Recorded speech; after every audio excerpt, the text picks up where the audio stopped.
আগে আপনাদের সকলের চিত্রণে প্রণাম। আর একটা প্রার্থনা রাখছি, আপনারা যদি সম্ভব হয় কৃপা করে আপনাদের ভিডিওটা অন রাখুন। হরে কৃষ্ণ।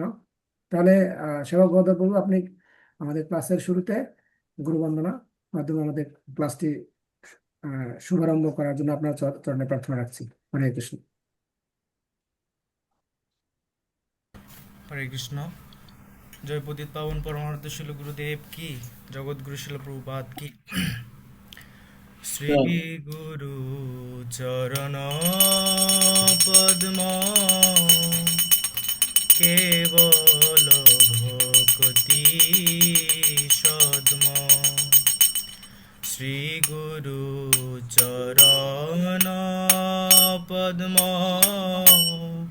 কেবল ভকতি সদ্ম। বন্দমুই সাবধান মতে,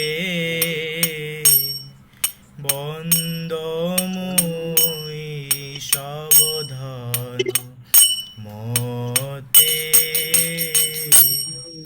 যাহার প্রসাদে ভাই সবাই সাথে কীর্তন করতে পারেন। ভবত রিয়া যায়। যাহার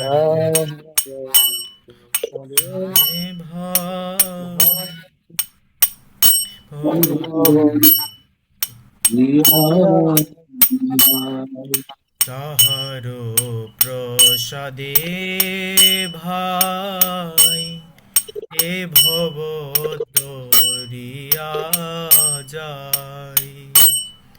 যাহার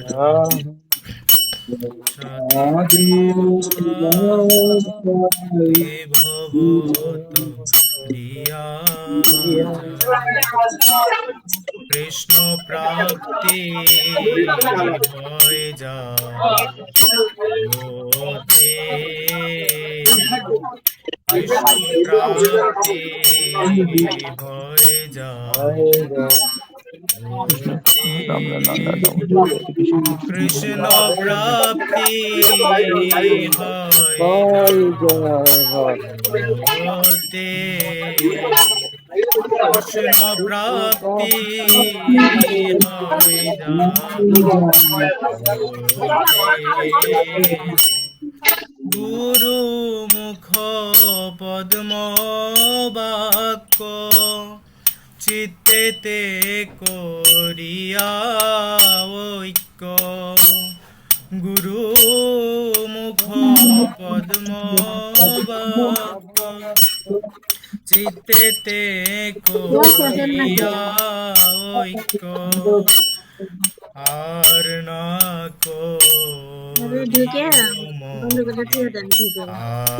আশা,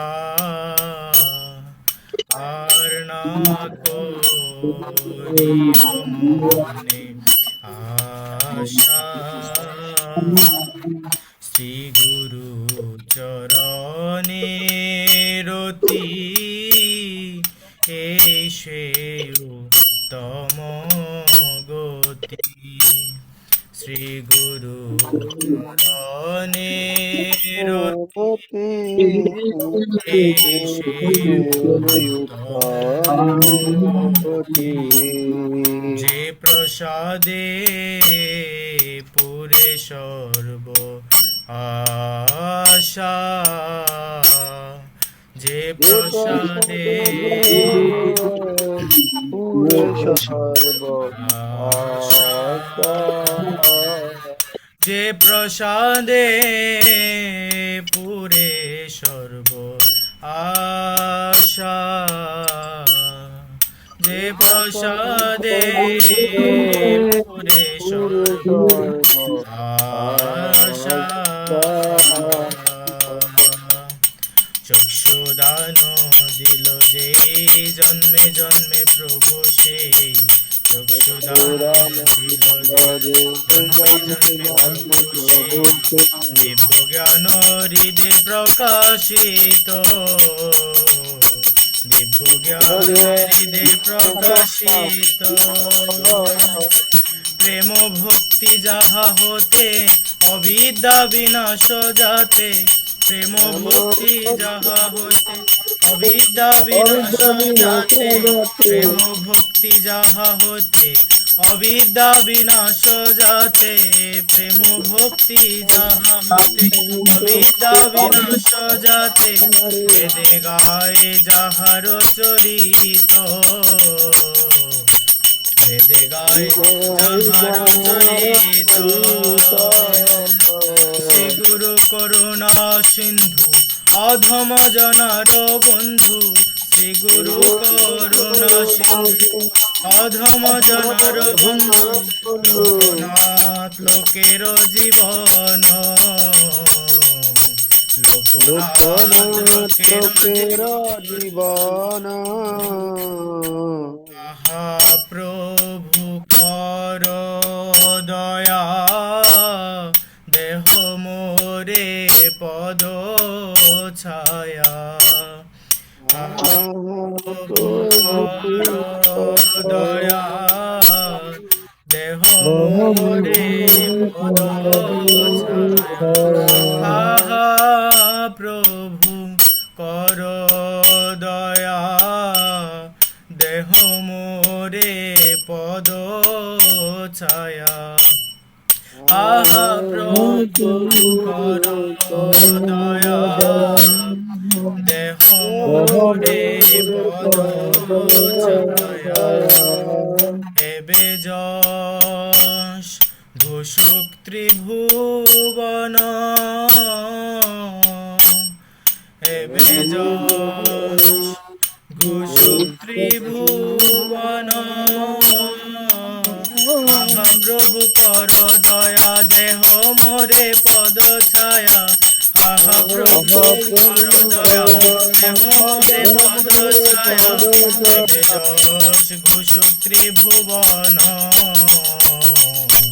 এবে যশ ঘোষক ত্রিভুবন জয় গুরুদেব জয় গুরুদেব গুরুদেব জয় গুরুদেব জয় গুরুদেব জয় গুরুদেব গুরুদেব জয় গুরুদেব জয় প্রভু পাদ জয় প্রভু পাদ প্রভু পাদ জয় প্রভু পাদ জয় প্রভু পাদ জয় প্রভু পাদ প্রভু পাদ জয় প্রভু পাদ নময় বিষ্ণু পাদায় কৃষ্ণ পৃষ্ঠায় ভূতলে শ্রীমতে জয় পতাকা স্বামিনীতে নামিনে নময় বিষ্ণুপাদায় কৃষ্ণ পৃষ্ঠায় ভূতলে শ্রীমতে জয় পতাকা স্বামিনীতে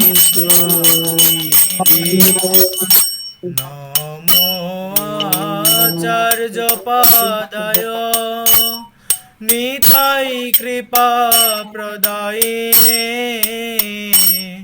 গৌর কথা ধামোদয় নগর গ্রাম তারিণে নমো আচার্য নিতাই কৃপা প্রদায়িনে গৌর কথা ধামোদয় নগর গ্রাম নময় বিষ্ণুপাদায় কৃষ্ণ পৃষ্ঠায় ভূতলে শ্রীমতে ভক্তি বেদান্ত স্বামিনীতে নামিনে विष्णुपादाय कृष्णपृष्ठाय भूतले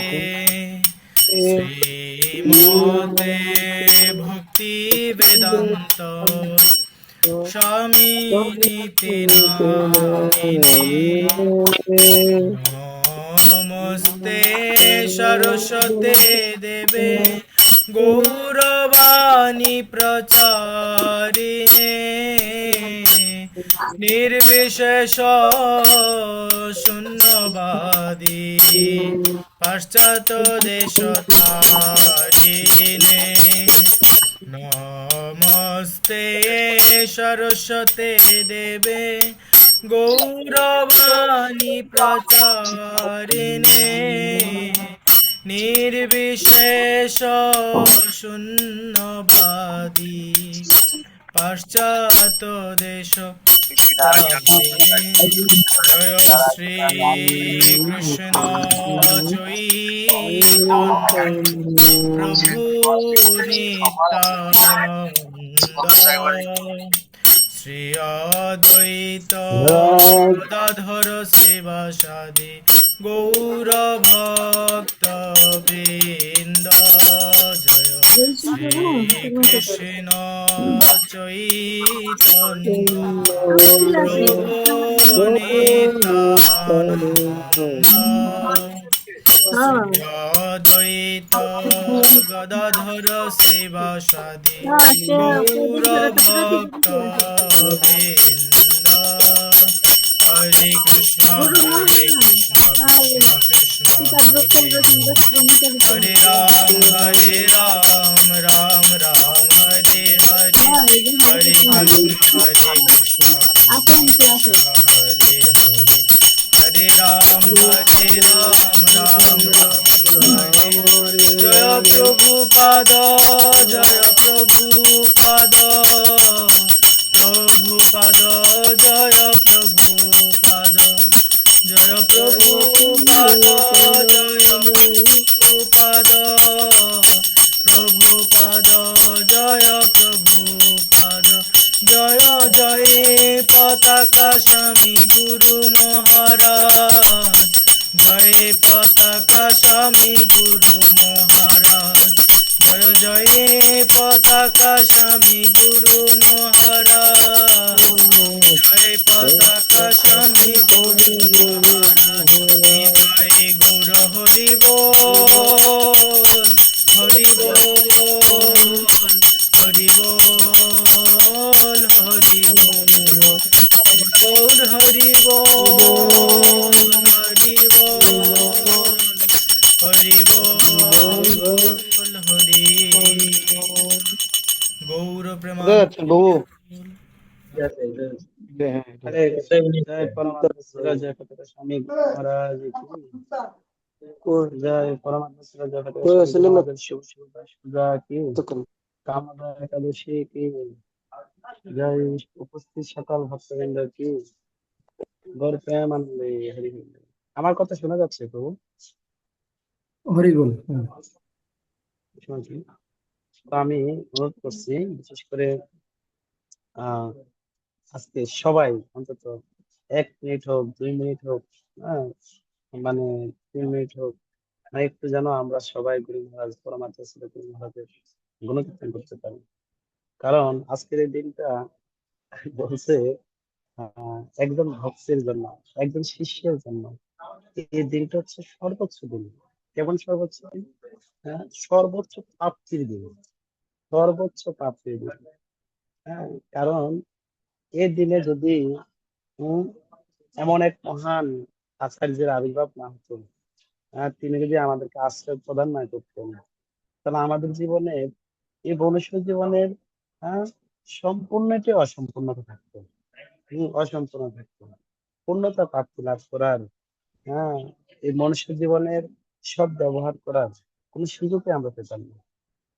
তাই বলছেন ভক্তি জীবনে ভগবানকে পছন্দ করার সর্বোচ্চ প্রাপ্তি হচ্ছেন একজন সদ্গুরুর চরণ আশ্রয় গ্রহণ করা, একজন সদ্গুরুর চরণে আশ্রয় লাভ করা। এটি সর্বোচ্চ প্রাপ্তি। আপনি অনেক অনেক অনেকভাবে অনেক কিছু করতে পারেন, ধর্মকর্ম অনেকভাবে অনেক কিছু করতে পারেন। আমি কয়েকদিন আগে মানে বলছিলাম, বিশেষ করে হিরণ্যকশিপু কঠিন তপস্যা করছেন, কঠিন তপস্যা করছেন, প্রহ্লাদ মহারাজও কঠিন তপস্যা করেছেন, কিন্তু একজনের তপস্যা মানে সর্বোচ্চ প্রাপ্তি হয়েছেন, আরেকজনের তপস্যা করে সর্বনাশে রূপান্তরিত হয়েছেন। পার্থক্যটা কি ছিল? কারা সাপোর্ট করছিলেন বলে দিই? তার কারণটা কি? তার কারণ হচ্ছে কি, না, যদি হিরণ্যকশিপু এত কঠিন তপস্যা করেছেন, তার তপস্যার মধ্যে কোন সদ্গুরু কৃপা ছিল না, কোন সদ্গুরু কৃপা ছিল না, ভগবানের কোন শুদ্ধ ভক্তের আশীর্বাদ পুষ্ট ছিলেন না। এই কারণে কঠিন তপস্যাটা তার জীবনে কোনো কার্যে কোনো দিন সর্বোচ্চ একবার সর্বনাশে রূপান্তরিত করছে। তাই সনাতন গোস্বামী যখন মহাপ্রভুকে বললেন, হে প্রভু, বৈষ্ণব স্মৃতিশাস্ত্র রচনা করতে কি করবো, আপনি আমাকে কিসের উপরে কিভাবে করবেন? তখন শ্রী চৈতন্য মহাপ্রভু কিছু টিকা প্রদান করেন। আর ওই টিকার মধ্যে একবার একবার প্রথম টিকাটা হচ্ছে কি, বলছেন একজন ভক্ত একজন বৈষ্ণবের প্রথম যোগ্যতা হবে তিনি একজন সদ্গুরুর চরণ আশ্রয় গ্রহণ করবেন। তিনি একজন সদ্গুরুর চরণ আশ্রয় গ্রহণ করবেন। তো শুধু ভক্ত থাকবেন। আমি বলছেন আসলে গুরুদেব কি বলতে, গুরুদেব জীবের বিস্তার লাগি লন্দ সুত হরি, ভুবনে প্রকাশ হয় গুরু। গুরু রূপে তিনি কি করেন, এই যে আসেন আমাদের মতো বদ্ধজীবকে উদ্ধার করার জন্য। হ্যাঁ? গুরু কৃষ্ণ রূপ হয় শাস্ত্র প্রমাণে, গুরু রূপে কৃষ্ণ কৃপা করেন বাস্তবে। হ্যাঁ, গুরু রূপেই কৃষ্ণ কি করেন, এই জগতে আমাদেরকে কৃপা আশীর্বাদ প্রদান করেন। তো আমি অনুরোধ করছি আপনাদেরকে সবাইকে ইলেকট্রিক হাত উঠাবেন। যদি কেউ ইলেকট্রিক হাত উঠাতে না পারেন, সেখানে আমার মতো এইভাবে একটা হাত উঠাবেন। আমাদের এখানে যারা পরিচালক প্রভুরা রয়েছেন, বিশেষ করে হ্যাঁ, রামরামের রাধাপতি প্রভু, আপনাদেরকে সুযোগ করে দিবেন।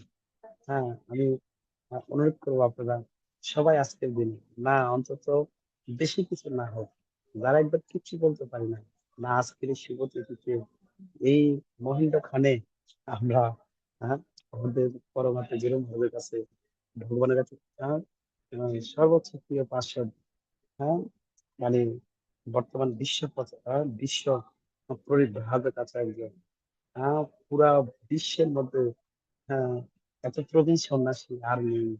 হ্যাঁ, এই মহান আচার্যের কাছে আমরা আজকে একটু প্রার্থনা করব, হম, যাতে করে আমরা আমাদের জীবনটাকে কি করতে পারি, গুরু এবং কৃষ্ণের সেবা যুক্ত রাখতে পারি। হম, তো এখানে রঙ্গমেলাতে উপস্থিত করবেন হাত তুলেছেন, আহ আপনারা ক্রমান্বয়ে আপনারা প্রদান করতে পারবেন।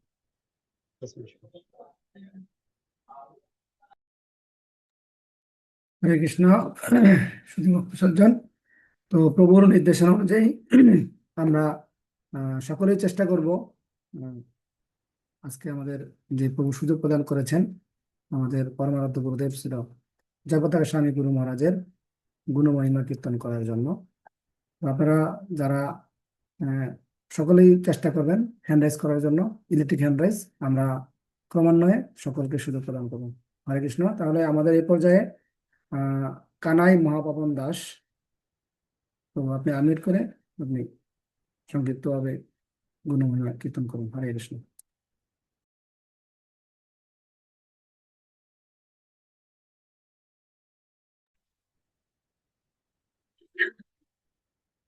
হরে কৃষ্ণ। সকল বৈষ্ণবের শ্রীচরণে আমি প্রণতি জ্ঞাপন করছি। বাঞ্ছা কল্পতরুভ্যশ্চ কৃপা সিন্ধুভ্যেব চ পতিতানাং পাবনেভ্য বৈষ্ণবেভ্যো নমো নমঃ। গুরু মহারাজের গুণকীর্তন করার আমার কোনো যোগ্যতা নাই, এরপরও সকল বৈষ্ণবের কৃপা আশীর্বাদ প্রার্থনা করছি বলার জন্য। নমঃ বিষ্ণু পাদায় কৃষ্ণ প্রেষ্ঠায় ভূতলে শ্রীমতে জয় পতাকা স্বামিনীতি নামিনে নম আচার্য প্রাদায় নিতাই কৃপা পদায়িনী গৌর কথা দামোদর নগর গ্রাম তারিণী। ওম বিষ্ণুপাদ পরমহংস পরিব্রাজক আচার্য শ্রীমৎ জয় পতাকা স্বামী গুরু মহারাজ দীক্ষা নেওয়ার মাত্র 2 সপ্তাহের মধ্যে আহ, উনি আমেরিকাতে মন্ট্রিয়াল মন্দিরের সভাপতি নির্বাচিত হন। এরপর শিকাগোতে মন্দির প্রতিষ্ঠায়ও উনি সাহায্য করেন। যদিও যদিও ছিল জয় পতাকা স্বামী গুরু মহারাজের জীবন খুব আরামদায়ক ছিল, মানে উনার দাদু ছিলেন বহু কোটি টাকার মালিক, গুরু মহারাজের বাবা ছিলেন আরো ভয় দিছে ধনাঢ্য, পাশে কোনো। মানে মিলিয়নার। এই সব কিছুর আসক্তি ত্যাগ করে গুরু মহারাজ এই সম্পদগুলোকে কাচের টুকরা বলে মনে করেছেন। তো কাচের টুকরা বলে মনে করে তিনি সে আসক্তি ত্যাগ করে চলে আসেন শ্রী জয় পতাকা স্বামী গুরু মহারাজ সিধা মায়াপুরে। শ্রী জয় পতাকা স্বামী গুরু মহারাজ এক জীবন্ত করুণার বিগ্রহ। শ্রী চৈতন্য মহাপ্রভুর করুণার শক্তির প্রকাশ ছিল। জয় পতাকা স্বামী গুরু মহারাজ কেবল একজন আধ্যাত্মিক গুরু নন, তিনি কলিযুগের পতিত আত্মাদের উদ্ধার কর্তা ছিল। প্রভুপাদ যখন গুরু মহারাজকে শ্রীধাম মায়াপুরের দায়িত্ব দিয়েছিলেন, তিনি বলেছিলেন, আমি তোমাকে এই ভগবানের রাজ্য দিয়ে যাচ্ছি, একে রক্ষা ও বিস্তার করো।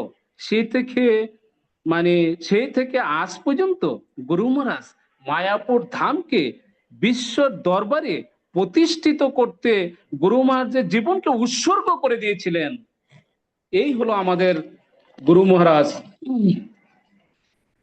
এবং গৌরীয় মণ্ডল ভূমি ও ধাম পুনরুদ্ধারকারী পতিত জনের দয়াল বন্ধু, ভব সমুদ্র পারাপারের কান্ডারি, এই হচ্ছে আমাদের পরমাদ্য ছিল জয় পতাকা স্বামী গুরু মহারাজ।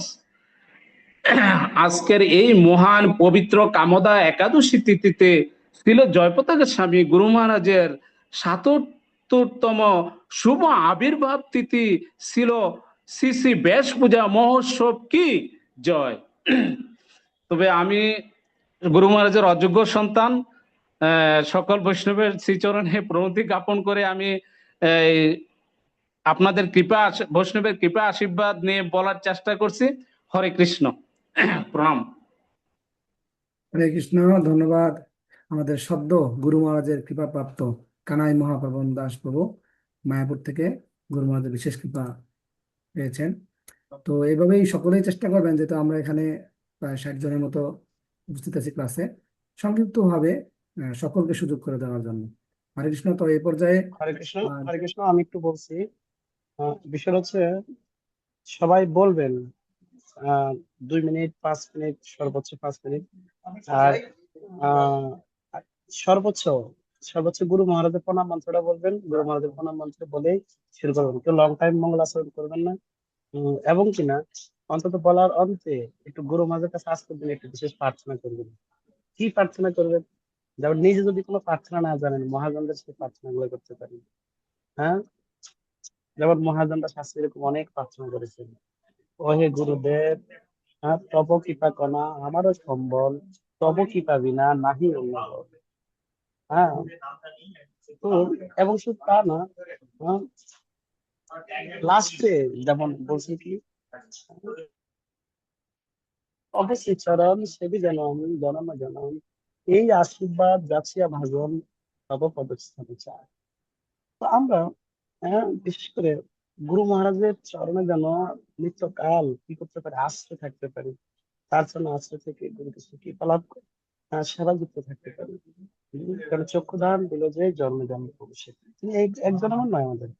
আমরা অন্তত আজকের এই দিনে গুরু মহারাজের কিছু গুণমহিমা কীর্তন করে গুরু মহারাজের কাছে আশীর্বাদটা আমরা প্রার্থনা করি। গুরু মহারাজের কাছে আমরা কৃপা আশীর্বাদ প্রার্থনা করছি। হরে কৃষ্ণ। হরে কৃষ্ণ। গ্যালাক্সি A32 আইডি থেকে আছেন প্রভু, আপনি আনমিউট করে। হরে কৃষ্ণ, আপনার পরিচয় দিয়ে শুরু করুন। হরে কৃষ্ণ।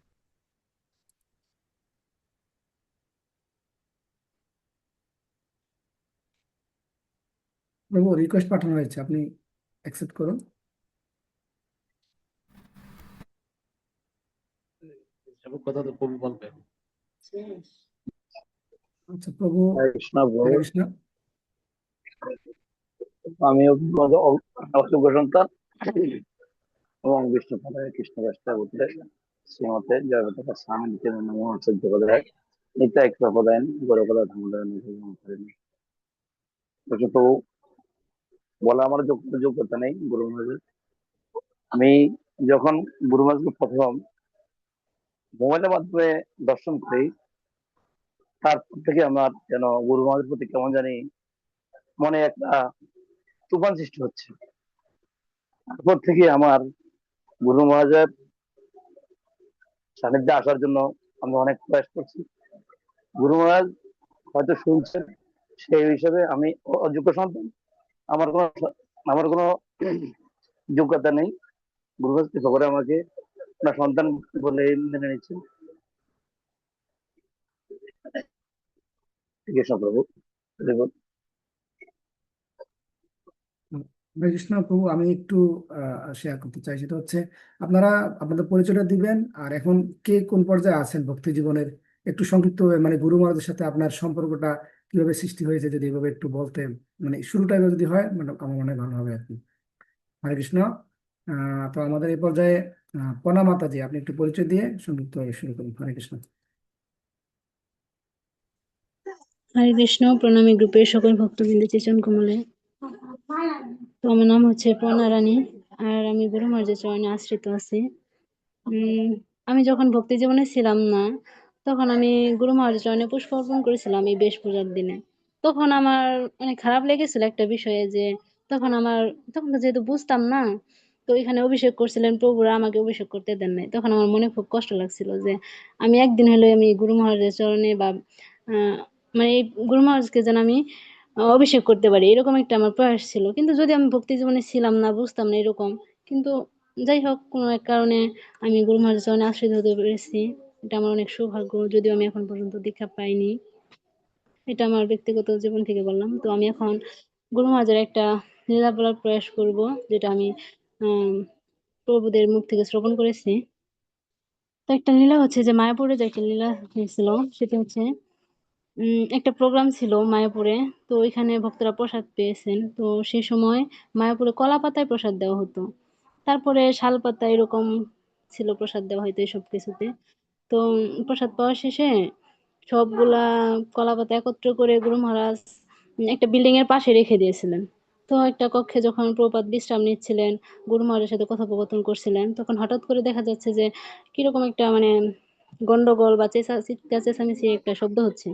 তো প্রভুপাদ বললেন গুরু মহারাজকে। তো প্রভুপাদ নিজে আসছেন, তখন গুরু মহারাজের সাথে আসছেন।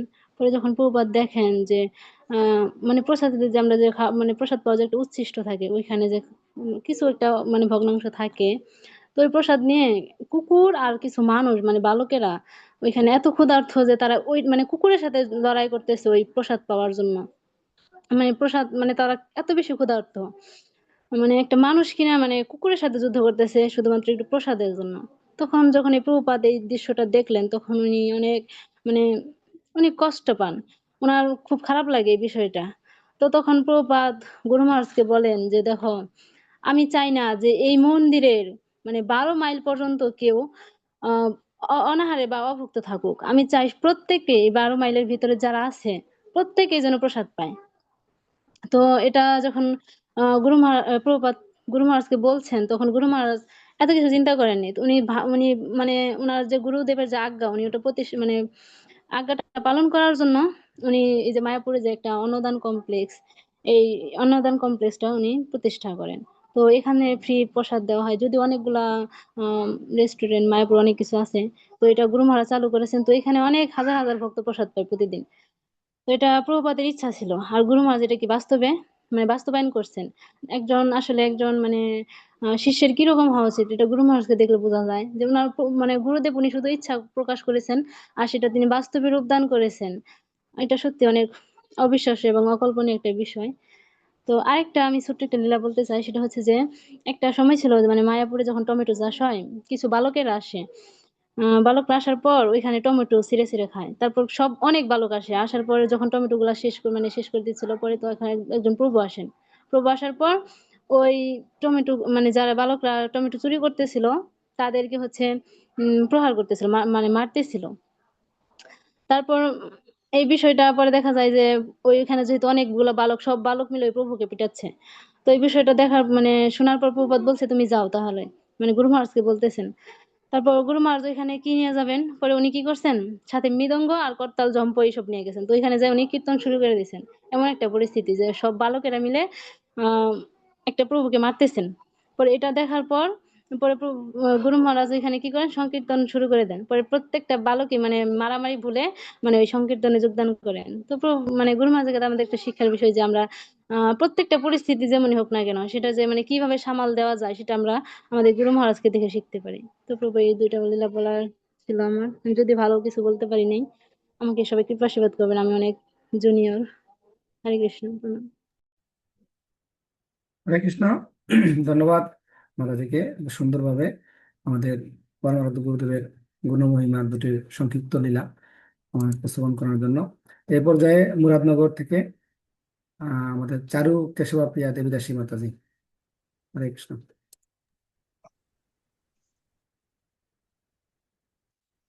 হরে কৃষ্ণ, প্রণাম এগুলোর সকল ভক্তবৃন্দের শ্রীচরণ কমলে। তো আমার নাম তো প্রভু অ্যানাউন্স করেই দিয়েছেন। আমার নাম হচ্ছে চারু কাশ্যপিয়া দেবী দাসী। আমি দীক্ষিত ভক্ত। আর আমি এই ভক্তি জীবনে আসছি, আহ, আমাদের এখানে নামট্য হয়, ওইখানে বিশেষ অবদান হচ্ছে প্রথমত শ্রীপাদ রূপচন্দ্র শ্যামদাস ব্রহ্মচারী প্রভুর।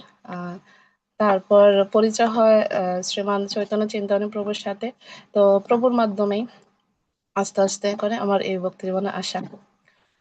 তো আমার কোনো যোগ্যতাই আসলে নাই যে গুরু মহারাজের গুণমহিমা কীর্তন করার। তারপরও আমি যে গুরুর চরণে আছি, তার লীলা মহিমা বা গুণমহিমা কিছু না বলি না। তো নম বিষ্ণু পাদায় কৃষ্ণ পৃষ্ঠায় ভূতলে শ্রীমতে জগতাকা স্বামী নিত্য নামিনে নম আচার্য পদায় নিতাই কৃপা কাদায়িনে গৌর কথা দামোদর নগর প্রমতারিণে। জয় শ্রীকৃষ্ণ চৈতন্য প্রভু নিত্যানন্দ শ্রী অদ্বৈত গদাধর শ্রীবাসাদি শ্রী গৌর ভক্তবৃন্দ। হরে কৃষ্ণ কৃষ্ণ কৃষ্ণ হরে হরে, হরে রাম রাম রাম হরে হরে। তো আমাদের পরমাদ্য গুরুদেব শিল জয়প্রতাকা স্বামী গুরু মহারাজ, তিনি হচ্ছেন মহাপ্রভুর নিত্য পার্ষদ। ভগবান ওনাকে পাঠিয়েছেন শিল প্রভুপাদকে সহযোগিতা করার জন্য, প্রভুপাদের এক আদর্শ শিষ্য রূপে। তো গুরু মহারাজের জীবনী থেকে আমরা এমনই একটি ব্যক্তিত্ব বা তার জীবনী থেকে এমন কিছু মহিমা দেখতে পাই যে কিনা গুরুর বাক্য বা শিল প্রভুপাদকে প্রসন্ন করার জন্য গুরু মহারাজ শিল প্রভুপাদের যে কোনো সেবা সাদরে গ্রহণ করতেন। তো একবার যখন শিল প্রভুপাদ চেয়েছিলেন গুরু মহারাজ যে শ্রী চৈতন্য মহাপ্রভুর নিত্য পার্শ্বদ তা প্রকাশ করার জন্য, মানে গুরু মহারাজ সেবা দিলে এত উৎসাহ বা উদ্দীপনা সেবাটা করতেন। তো শিল প্রভুপাদ নিঃসন্দেহ বুঝতে পেরেছেন যে আমাদের এই গুরু মহারাজ হচ্ছেন মহাপ্রভুর নিত্য পার্শ্বদ। তা প্রকাশ করার জন্য 1970 সালে গুরু মহারাজ একদিন শিল প্রভুপাদ গুরু মহারাজকে একদিন ডেকে বলে যে জয় পতাকা, আমি তোমাকে এখন সন্ন্যাস দীক্ষা দিব। তখন গুরু মহারাজ কোনো কিছু না ভেবে বা কোনো প্রশ্ন না করে তখন গুরু মহারাজ বলে দিয়েছেন, yes Prabhupada, whatever you like. হ্যাঁ প্রভুপাদ, আপনি আমাকে নিয়ে যা করতে চান। মানে এক কথাই যখন গুরু মহারাজ কে শিল প্রভুপাদ আরেকটি সেবা দেয়, যে একদিন হঠাৎ করে বলে যে জয় পতাকা, তুমি আজকে কলকাতায় যাও, মায়াপুরে যাও। গুরু মহারাজ বলে দিয়েছেন, মানে কোনো প্রশ্ন না, কোনো কিছু জিজ্ঞাসা না, কিভাবে যাবে, কোথায় থাকবে, কিভাবে প্রসাদ পাবে, কোনো জিজ্ঞাসা না করে বলে দিল যে হ্যাঁ প্রভুপাদ। তো এ থেকে আমরা দেখি যে গুরু মহারাজ আসলে প্রকৃত একটা শিষ্যের এটাই কর্তব্য যে গুরুদেবকে প্রসন্ন করার জন্য গুরুদেব যা সেবা প্রদান করে তা সাদরে গ্রহণ করা বা পালন করা। তো আরেকটা গুরু মহারাজ জীবন থেকে আরেকটা বিষয় আমি মহারাজের কাছ থেকে শ্রবণ করেছি যে গুরু মহারাজ শ্রী চৈতন্য মহাপ্রভুর দুটি দিক, বিশেষ করে দুটি দিক অনেক অনেক গুরুত্ব দিয়েছে গুরু মহারাজের জীবনে। এক হচ্ছে বৈষ্ণব সেবা, আর অন্যটি হচ্ছে নিরন্তর নাম সংকীর্তন করা।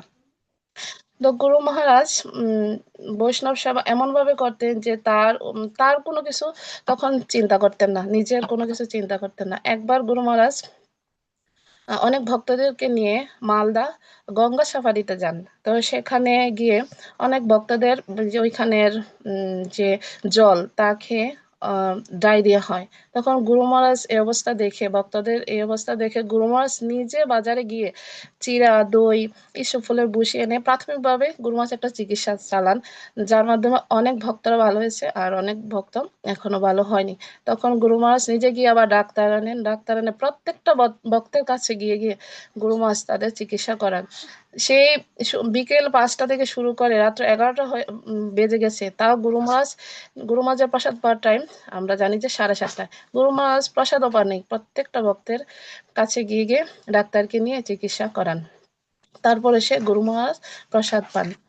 তারপর আবার গুরু মহারাজ যখন সুস্থ ছিল তখন মহারাজদের কাছ থেকে শ্রবণ করেছি যে গুরু মহারাজ তখন যখন নবদ্বীপ পরিক্রমা করতেন তখন সাথে গুরু মহারাজ ক্যাম্পে থাকতেন এবং প্রত্যেকটা ভক্তকে গুরু মহারাজ টেক কেয়ার এভাবে করতেন যে প্রসাদ পাইয়ে তারপর গুরু মহারাজ প্রসাদ পেত। আবার গুরু মহারাজ ঘুমাতে যাওয়ার আগে গুরু মহারাজ ওইখানে ক্যাম্পে গিয়ে যতটা সম্ভব প্রত্যেকটা ভক্তের কাছে কাছে গিয়ে তাদের খোঁজ খবর নিতেন যে কোনো সমস্যা হচ্ছে কিনা। তো একদিন এক ভক্তের বলতেছে সে দিল্লি থেকে আসছে পরিক্রমা করার জন্য, ভক্ত না কিন্তু ওই ভক্তরা ছিল তখন শ্রদ্ধাবান। বললো গুরু মহারাজ এমনি তো আমার কোনো সমস্যা নেই, কিন্তু অনেক মশা, আমি তো মশারি আনি নাই, সেজন্য আমি ঘুমাতে একটু সমস্যা হচ্ছে। গুরু মহারাজ তা শুনে অন্য এক ভক্তকে দিয়ে মায়াপুর থেকে মশারি আনান, মশারি আনিয়ে তারপর ওই ভক্তটাকে দেন। ভক্তরা এত খুশি হয়েছিল যে খুশি হয়ে সে এই গুরু মহারাজের চরণে তখন ওই পরিক্রমায় আশ্রয় নেয়। তারপরে এই গেল যে আমরা ভাগবতমের 4র্থ স্কন্ধে দেখতে পাই শিল প্রভুপাদের তাৎপর্যে যে কেউ যদি ভক্তি জীবনে পারমার্থিক উন্নতি লাভ করতে চায় তাহলে তার বৈষ্ণব সেবা করার মাধ্যমে তা উন্নতি লাভ করা যায়। এ থেকে আমরা শিক্ষা নিতে পারি বৈষ্ণব সেবার মাধ্যমে। আর যখন দেখি আরেকটা পয়েন্ট ছিল যে নিরন্তর নাম সংকীর্তন করা। গুরু মহারাজ নিরন্তর নাম সংকীর্তন করতেন তার শ্বাসে। আমরা যখন একবার শ্বাস গ্রহণ করি গুরু মহারাজ হরে কৃষ্ণ মহামন্ত্র অর্ধেকটা বলে, আমরা যখন শ্বাস ত্যাগ করি গুরু মহারাজ হরে কৃষ্ণ মহামন্ত্র সেই বাকি অর্ধেকটা বলে। গুরু মহারাজ যখন কোথাও হাঁটে তার এক এক পদমে বলে এক এক হরে কৃষ্ণ মহামন্ত্র গুরু মহারাজ জপ করে। গুরু মহারাজ অনেক অসুস্থ থাকা সত্ত্বেও গুরু মহারাজ যখন হসপিটালে ছিল গুরু মহারাজের সেবা করার জন্য পার্শ্বদের ডিউটি ভাগ করা থাকে। তো ডে শিফটে থাকে কয়েকজন, নাইট শিফটে থাকে। তো গুরু মহারাজ যখন একবার নাইট শিফটে ছিল, আমার ওই ভক্তটার নাম মনে নাই সঠিক, কিন্তু আমি শ্রীপাদ দেবগৌরাঙ্গ দাস মহাপ্রভুর কাছ থেকে শ্রবণ করেছিলাম যে নাইট শিফটে যে ছিল গুরু মহারাজ শ্রীপাদ দেবগৌরাঙ্গ দাস ব্রহ্মচারী প্রভু যখন সকালে আসে তখন গুরু মহারাজ বলে তুমি আজকে কাকে পাঠিয়েছো যার জন্য আমি রাত্রে একটু ঘুমাতে পারিনি। তখন উনি একটু ভাবান্বিত হয়ে ওই নাইট শিফটে যে ডিউটি করছিলেন ওনাকে ডাকে বা ওনাকে জিজ্ঞেস করে কি হয়েছিল। তখন ওই প্রভু বলল যে গুরু মহারাজ রাতে একটু ঘুমায় না, সারাক্ষণ জব করে আর ক্লিকারে জব মানে অনবরত জব চলতেই আছে। তখন আসলে এ থেকে বোঝা যায় যে গুরু মহারাজ এমন একজন শুদ্ধ ভক্ত যে কিনা ঘুমেও, এমন কমই ভক্ত দেখা যায় যে কিনা ঘুমে এই হরিনাম মহামন্ত্র জপ করে। তো গুরু মহারাজের এই জীবনী থেকে দেখা যায় যে শ্রীমদ্ ভগবত গীতায় বলেছে যে শ্রেষ্ঠ যোগী কে। তো গুরু মহারাজের এই থেকে আমরা দেখি যে গুরু মহারাজই হচ্ছেন সবচেয়ে শ্রেষ্ঠ যোগী এই বর্তমান আমাদের এই ধরাধামে, কারণ গুরু মহারাজ নিরন্তর হরে কৃষ্ণ মহামন্ত্র জপ করে।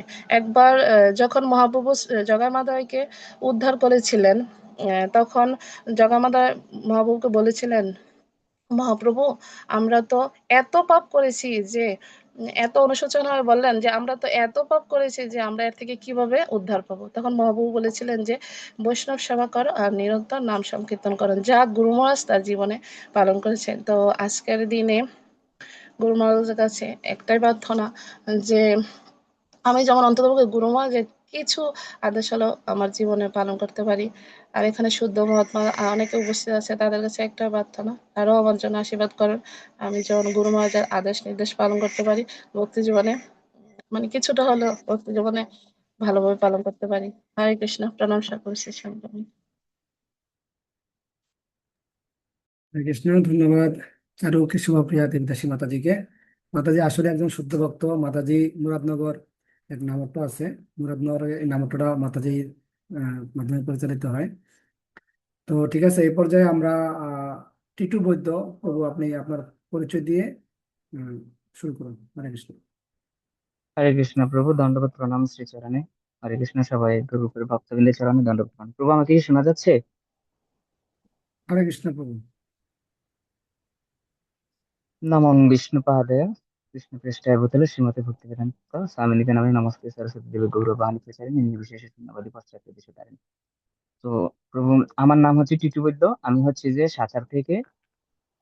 তো আমি হচ্ছে ভক্তি জীবনে নতুন নবীন ভক্ত। তা আসলে এই গ্রুপে যুক্ত হয়েছি শ্রীমান চৈতন্য চিন্তামণি প্রভুর মাধ্যমে। প্রভুর ইয়েতে থেকেই ভক্তি জীবন করার প্রয়াস করতেছি। তো আজকে হচ্ছে যে গুরু মহিমা শ্রবণ কীর্তন করা। তো আমি হচ্ছে যে নবীন। আর গুরু মহারাজ হচ্ছেন যে অনেক উচ্চ স্তরের ভক্ত। ওনার গুরু মানে ওনার গুণকীর্তন করার মতো যোগ্যতা বিদ্যা শাস্ত্রে কেন আমার কিছুই নাই। তবে আমি ক্ষুদ্র প্রয়াস করতেছি। আহ আসলে গুরু মহারাজ হচ্ছেন যে একজন সর্বগুণে গুণান্বিত, অর্থাৎ ওনার মানে গুরু মহারাজের কোনো গুণের কমতি নেই। সেটা হচ্ছে যে আমরা যদি দেখি যে অর্থাৎ গুরু মহারাজ এই জিনিসটা সবসময় ফোকাস করেন যে গুরুমুখে পদ্মবাক্য চিত্তেতে করিয়ক্ষ আর না করিও মনে আসে। অর্থাৎ প্রভুপাদ গুরু মহারাজকে যে জিনিসটাই মানে করার জন্য বলতেন, গুরু মহারাজ কখনো সেটা নিয়ে দ্বিধা করতেন না, যে দ্বিতীয়বার সে বিষয়ে প্রশ্ন করতেন না। গুরু মহারাজ প্রভুপাদ বলছেন তো গুরু মহারাজ ওকে, হ্যাঁ গুরু মহারাজ প্রভুপাদ। তো এরকমই। তো আমি আজকে যে লেখাটা বলতে চাচ্ছি সেটা হচ্ছে যে গুরু মহারাজের প্রচার, অর্থাৎ গুরু মহারাজ সব কিছুতেই সমভাবাপন্ন, সব দিক দিয়ে গুরু মহারাজ হচ্ছেন যে বেস্ট। তো গুরু মহারাজের প্রচার হচ্ছে যে এই ইয়াটা হচ্ছে আমি শ্রবণ করেছি কৃষ্ণ কীর্তন দাস প্রভুর শ্রীমুখ থেকে। তো এটা হচ্ছিল লালমনিরহাটে একটা বিশাল প্রোগ্রাম। এখানে প্রায় 3 থেকে 4-5 হাজার ভক্তের মতন আয়োজন হচ্ছিল, একটা প্রোগ্রাম ছিল। তো গুরু মহারাজের একটা স্পেশাল গাড়ি আছে যেটাতে হচ্ছে A to Z সবকিছু থাকে, কিচেন হতে শুরু করে বাথরুম হতে শুরু করে A to Z সবকিছু থাকে। তো গুরু মহারাজ তখন হচ্ছে যে কৃষ্ণ কীর্তন প্রভু আর অন্যান্য সবাইকে নিয়ে গুরু মহারাজ হচ্ছে প্রোগ্রামের উদ্দেশ্যে রওনা দিছে। তো লালমনিরহাট যাবে। তো রাস্তায় যেতে যেতে অনেক রাত হয়ে গেছে, অর্থাৎ প্রোগ্রামে পৌঁছার কথা সন্ধ্যায়। সেই জায়গায় অনেক জ্যাম, অনেক রাস্তাঘাটের অবস্থা অনেক করুণ ছিল, যার জন্য ঠিক মতো পৌঁছাতে পারেন। এবং কি হচ্ছে যে প্রভু গুরু মহারাজ ওইখানে গিয়ে পৌঁছাইছে 11টা বাজে। অর্থাৎ স্টেজ প্রোগ্রাম ছিল আমরা জানি সন্ধ্যা হয়, ওইখানে 11টা বাজে গুরু মহারাজ পৌঁছান। তো পৌঁছানোর পরেও ওইখান থেকে যেখানে নামবে গাড়িটা স্টপ হবে, সেইখান থেকে হচ্ছে যে প্রোগ্রামে যেতে আরো 3 ঘন্টা 3 মাইল হাইটা যাইতে হয়। তো 11টা বেজে গেছে অলরেডি, সব ভক্তরাই ক্লান্ত। তো তখন সবাই নেমে দেখে যে অনেক ভক্তরা চলে যাচ্ছে, মানে কেউ যাচ্ছে কেউ আছে এরকম একটা অবস্থা। তো তখন গুরু মহারাজ হঠাৎ চিন্তা করলো যে সব ভক্তরা এত কষ্ট করে আসছে, প্রোগ্রাম তো করতে হবে, বা ভক্তরা অনেকে হয়তো আছে কেউ নাই। তখন গুরু মহারাজ কি করলো, ওনার হাতে একটা হ্যান্ড মাইক ছিল। হ্যান্ড মাইকে উনি অ্যানাউন্স করতেছেন যে আসলে আপনারা কেউ যাবেন না, আপনারা সবাই প্যান্ডেলে আসুন, আমরা প্রোগ্রাম শুরু করব, সবাই চলে আসুন, সবাই আসুন, এরকম করে গুরু মহারাজ হ্যান্ড মাইকের মাধ্যমে অ্যানাউন্স করতেছিল। তো একটা পর্যায়ে প্রভু অ্যানাউন্স করতে করতে স্টেজে গেল, এবং তার মাঝখানে হচ্ছে যে প্রভু কৃষ্ণ কীর্তন প্রভুকে নির্দেশ গুরু মহারাজ কৃষ্ণ কীর্তন প্রভুকে নির্দেশ দিল যে আহ ইমিডিয়েটলি হচ্ছে যে আহ, আরতি শুরু করো। তো তখন কৃষ্ণ কীর্তন প্রভু বললো যে ভক্তরা অনেক টায়ার্ড, অনেক ক্লান্ত। তো গুরু মহারাজ বলতে আমি কোনো কিছু শুনতে চাই না, ইমিডিয়েটলি হচ্ছে যে এখনই আরতি শুরু করতে হবে, অর্থাৎ আরতি ছাড়া কোনো ইয়ে নেই। তো প্রভুরা আর কি করবে, তখন ইমিডিয়েটলি হচ্ছে যে ওই মুহূর্তেই মানে আরতি কীর্তন শুরু করবে। কিন্তু কৃষ্ণ কীর্তন প্রভু বলছে, প্রভু এখন 11টা বেজে গেছে, এই মুহূর্তে কি আরতি করাটা আসলে ঠিক হবে কিনা। তখন গুরু মহারাজ বলতেছে, দেখো ভগবানের আরতি কীর্তন করতে কোনো সময়কাল পাত্রের বাজ বিচার করা যাবে না। এখন বাংলাদেশে হয়তো 11টা বাজে, অন্য দেশে দেখো গিয়ে ভগবানের আরতি কীর্তন হচ্ছে, তো তোমরা আরতি কীর্তন শুরু করো। তো ওই সময়টাতে হচ্ছে যে ওইখানে আরতি কীর্তন শুরু হয়, এবং প্রায় তখন ওই স্টেজে প্রায় 2 থেকে 3 হাজার ভক্ত ছিল অলরেডি। অর্থাৎ শ্রদ্ধাবান এরকম অনেক ভক্ত ছিল। আর হচ্ছে যে ওই প্রোগ্রাম করতে করতে দেখা গেল যে ভোর হয়ে গেছে। মানে গুরু মহারাজ ওইরকম ভাবে প্রোগ্রাম পরিচালনা করছেন এবং প্রচার করছিলেন যে আসলে কখন যে ভোর মানে ভোর হয়ে গেছে গুরু মহারাজ আসলে জিনিসটা উপলব্ধি করতে পারেননি।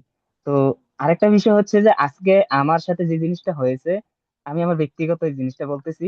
গতকালকে আমি আমার পায়ের গোড়ার মানে হাঁটুতে একটা অনেক বড় চোট পাই, অর্থাৎ ব্যথা লাগে, আমি টোটালি হাঁটতে একটু কষ্ট হয়।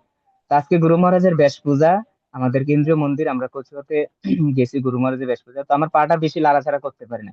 কিন্তু আজকে যখন গুরু মহারাজের যখন আরতি কীর্তন হচ্ছে, তখন আবার মানে আমার একটা হচ্ছে আমি নৃত্য কীর্তন করতে একটু বেশি পছন্দ করি, আমার নৃত্য করতে ভালো লাগে। তো তখন আর আমি নিজে দাঁড়িয়ে থাকতে পারি নাই। মানে ওই মুহূর্তে আমি নৃত্য করতেছি কিন্তু আমার পায়ের ব্যথা কোথায় গেছে আমি সেটা মানে আর ওই মুহূর্তে আমার মনে নেই যে আসলে আমি নৃত্য করতেছি, কিন্তু আমার পায়ের ব্যথা যখন আমি নৃত্য শেষ হলো তখন অনুভব করতেছি না যে আমার ব্যথা আছে। এখনো ওই জিনিসটাই আমার, যে এখন পায়ে আর ওরকম কোনো ব্যথা লাগতেছে না, যে আসলে গুরু মহারাজের এই একটা বিশেষ দিনে গুরু মহারাজের, আমি মনে করি যে গুরু মহারাজ আমার প্রতি একটা বিশেষ কৃপা করছেন। কারণ যদি না হয়তো তাহলে এরকম করতে পারতাম না।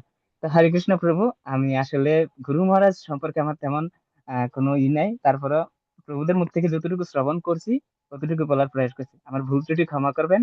আর গুরু মহারাজের কাছে আমার একটা বিশেষ প্রার্থনা, যেন আমি ভক্তি জীবনে উত্তরোত্তর উন্নতি করতে পারি। এই গ্রুপের যত ভক্তবৃন্দ আছেন সকল ভক্তবৃন্দের চরণে আমার একটা নিবেদন, সবাই আমার প্রতি কৃপা আশীর্বাদ করবেন যেন আমি ভক্তি জীবনে উন্নতি করতে পারি। হরে কৃষ্ণ প্রভু, ধন্যবাদ, প্রণাম। হরে কৃষ্ণ। ধন্যবাদ প্রভুকে এত সুন্দরভাবে গুরু মহারাজের এই মহিমা কীর্তন শ্রবণ করানোর জন্য। তো এই পর্যায়ে আমাদের আসলে অনেক ভক্তরা এখানে অপেক্ষা করতেছেন, আমাদের সময় চলে যাচ্ছে। আমাদের খুব অজয় কৃষ্ণ দাস প্রভু, প্রভু ইডারগঞ্জ নামটের একজন পরিচালক। তো প্রভু আপনি আনমিউট করে আপনার মহিমা আমাদেরকে শ্রবণ করানোর জন্য অনুরোধ করছি। হরে কৃষ্ণ।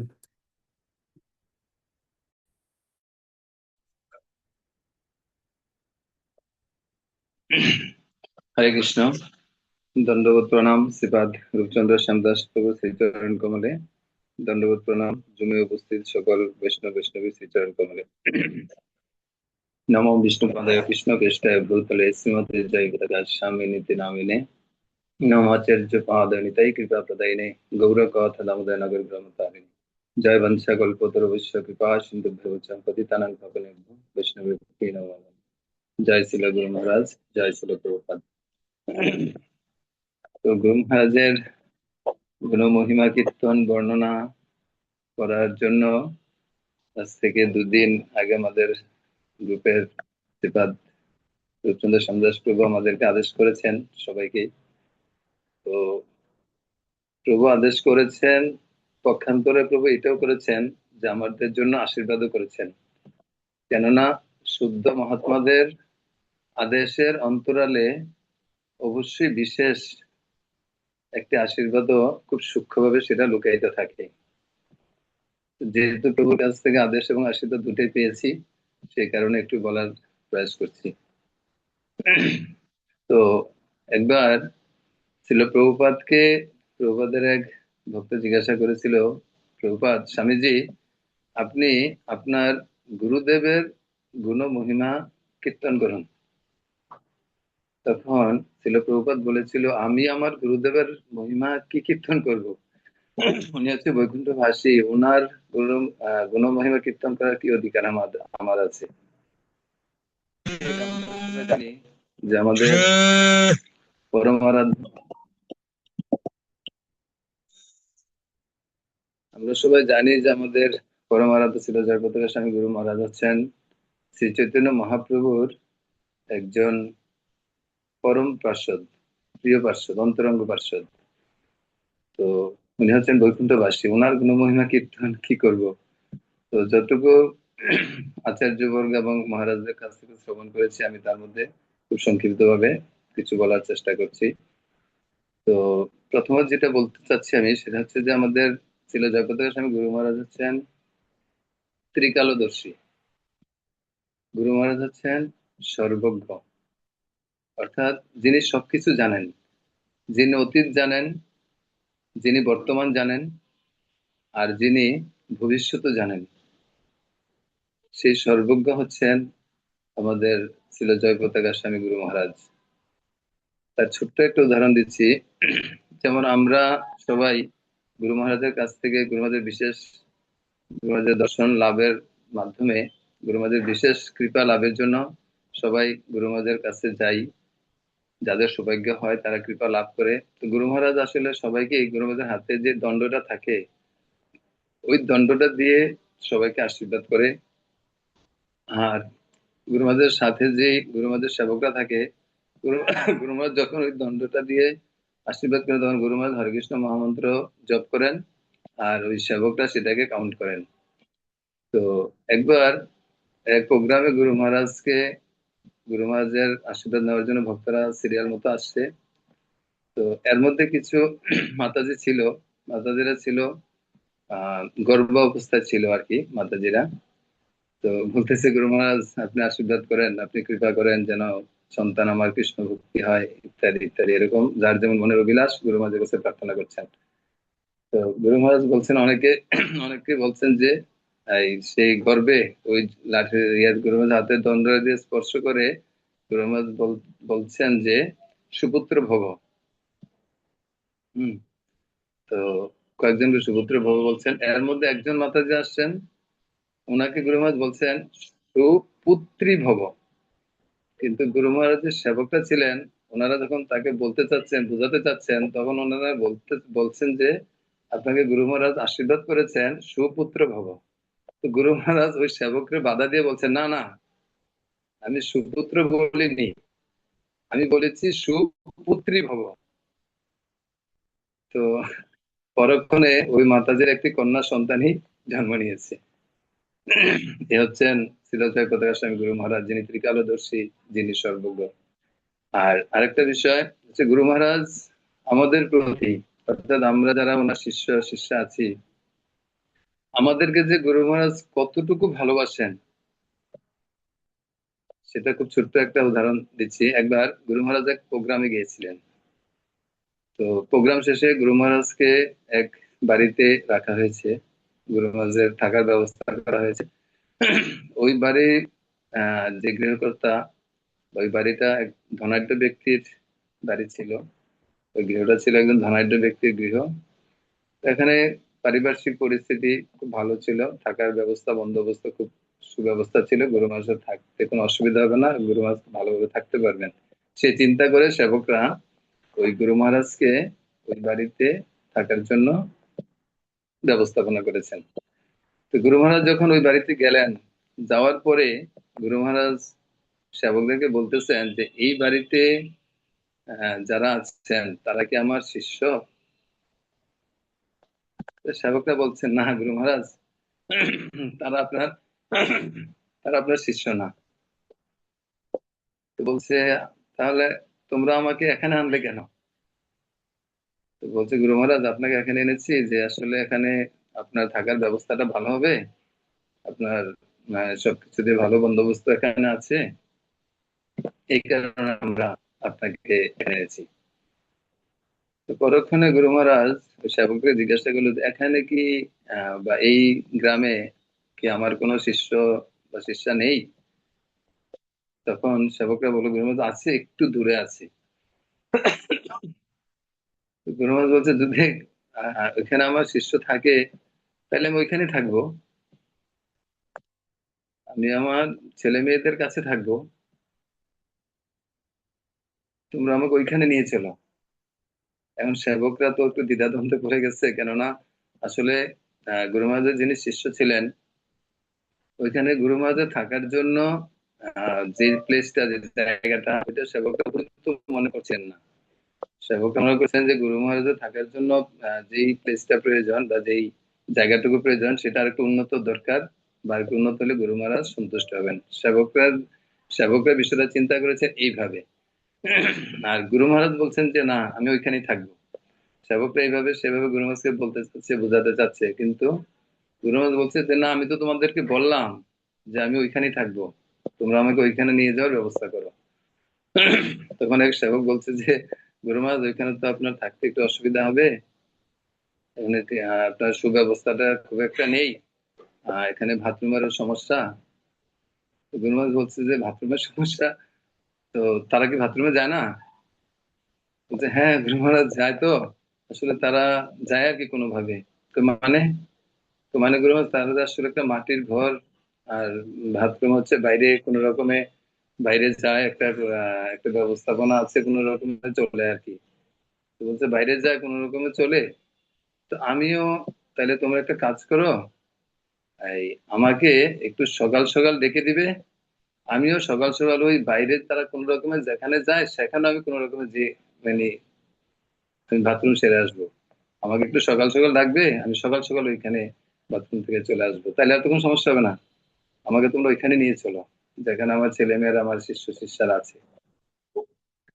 আসলে এই উদাহরণটা থেকে আমরা অনুভব করতে পারি যে গুরু মহারাজ যে কত কৃপাময়, কত যে দয়ালু গুরু মহারাজ আমাদের প্রতি, সেটা আসলে অবর্ণনীয়। এটা বর্ণনা করে শেষ করা যাবে না যে গুরু মহারাজ যে আমাদের প্রতি কত কৃপালু। আর গুরু মহারাজ একটা প্রবচনে বলেছিলেন যে আমাদেরকে যে দীক্ষা প্রদান করেন, গুরু মহারাজ সুস্পষ্ট ভাবে একদম সরাসরি বলেছেন যে আমার যদি কষ্ট হয় হোক। গুরু মহারাজ এইভাবেই বলেছেন যে আমার যদি কষ্ট হয় হোক, তবু এই ভক্তরা ভগবত ধামে ফিরে যাক, তাদেরকে দীক্ষা প্রদান আমি করব। আসলে গুরু মহারাজের কৃপা, গুরু মহারাজের অনুগ্রহ, গুরু মহারাজের দয়া অসীম। তো আমি আর বেশি দীর্ঘায়িত করব না।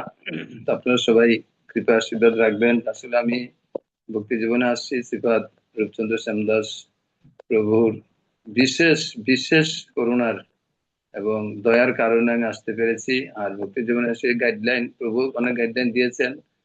আর প্রভু তারপরে যথাযথ ব্যস্ততার কারণে প্রভু পারে নাই আমাদেরকে যথাযথভাবে এবং অনেক কষ্ট, অনেক ত্যাগ স্বীকার করে, অনেক গাইডলাইন এবং ভক্তি জীবনকে কিভাবে সাজাতে হয়, ভক্তি জীবনকে কিভাবে পালন করতে হয়, যত্ন নিতে হয়, সেই শিক্ষাটা আমরা শ্রীমান চৈতন্য চিন্তামণি প্রভুর কাছ থেকে পেয়েছি। প্রভু অনেক অনেক কষ্ট করেছেন আমাদের জন্য। তো আসলে প্রভুদের এই অক্লান্ত পরিশ্রম নিশ্চয়ই কোনো না কোনো জন্মে প্রভুরা আমাদের শুভাকাঙ্ক্ষী ছিল, যার কারণে এই জন্মে এসে এমন একজন শুদ্ধ সাত্ত্বিক গুরু পরম্পরার ধারায় আমরা প্রভুদের মাধ্যমে আসতে পেরেছি। সেজন্য প্রভুদের কাছে চিরকৃতজ্ঞ, চিরঋণী। আর আপনারা সবাই কৃপা আশীর্বাদ রাখবেন যে আমরা যেন এই ভক্তি জীবনে আপনাদের মতো শুদ্ধ মহাত্মাদের সেবা করতে পারি, আর গুরু মহারাজের প্রচার কার্যে গুরু মহারাজকে যেন সহযোগিতা করতে পারি সর্ব অবস্থায়, সেই প্রার্থনা। হরে কৃষ্ণ। ধন্যবাদ শ্রীমান অজয় কৃষ্ণচন্দ্র দাস প্রভুকে সুন্দরভাবে আমাদের এই গুরু মহিমা শ্রবণ করার জন্য। তো আমাদের ক্লাসে আরো আমাদের অনেক বরিষ্ঠ প্রচারক বৃন্দ রয়েছেন। আমাদের সকলের পূজনীয় পূজ্যপাদ শ্রীমান চৈতন্য চিন্তামণি দাস প্রভু, ব্রজেন্দ্র গোপাল প্রভু, সেবক দাস প্রভু, ওনারা অনেক ভালো প্রচারক। তো আমরা আশা করব যেন প্রভুদের তো অনেক বিশাল অভিজ্ঞতা গুরু মহারাজের সান্নিধ্যে পাওয়ার সুযোগ হয়েছে সকলেরই। তো প্রভুরও আমাদেরকে একটু আমাদের গুরু মহিমা আমাদেরকে শ্রবণ করাবেন, এই প্রার্থনা রাখবো প্রভুদের চরণে। তো এই পর্যায়ে আমাদের সৌদি আরব থেকে আমাদের সৌদি আরব নামটের পরিচালক শ্রীমান উত্তম বাসুদেব দাস প্রভু। হরে কৃষ্ণ।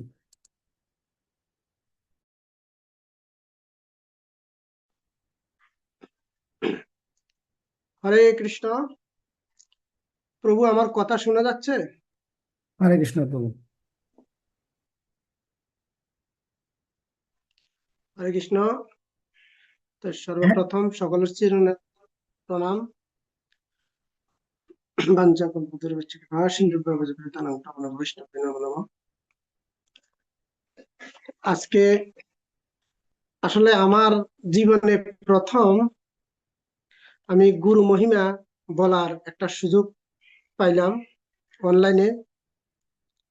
তো সেজন্য এই আয়োজনটা যারা করছে তাদের চরণে আমার দণ্ডবত প্রণাম। কারণ বিদেশে থাকিও ভক্তদেরকে দর্শন করতেছি, গুরু মহিমা শ্রবণ করার সুযোগ পাইছি। ওম নমো বিষ্ণু পাদায় কৃষ্ণ প্রেষ্ঠায় ভূতলে শ্রীমতী জয় পতাকা স্বামিনী নন্দে নমঃ আশ্চর্য পাদায় নিতাই কৃপা প্রদায়িনী গৌর কথা দামোদর নগর গ্রাম তারিণী। আজকে আমি দুইটা বিষয় বলবো।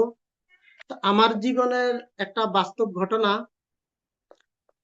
সারা জীবন জাগতিক ভাবে শুনলাম গুরুদেব অন্তর্যামী, ইস্কনে আইসেও শুনছি গুরুদেব অন্তর্যামী, কিন্তু নিজের জীবনে যতক্ষণ পর্যন্ত উপলব্ধি না হয়েছে ততক্ষণ কিন্তু নিজে এটা উপলব্ধি করতে পারি নাই। তো আমি দুইটা ঘটনার মধ্যে, যদিও প্রভুর নির্ধারিত সময় দিছে 5 মিনিট, আমি দুইটা ঘটনা বলবো।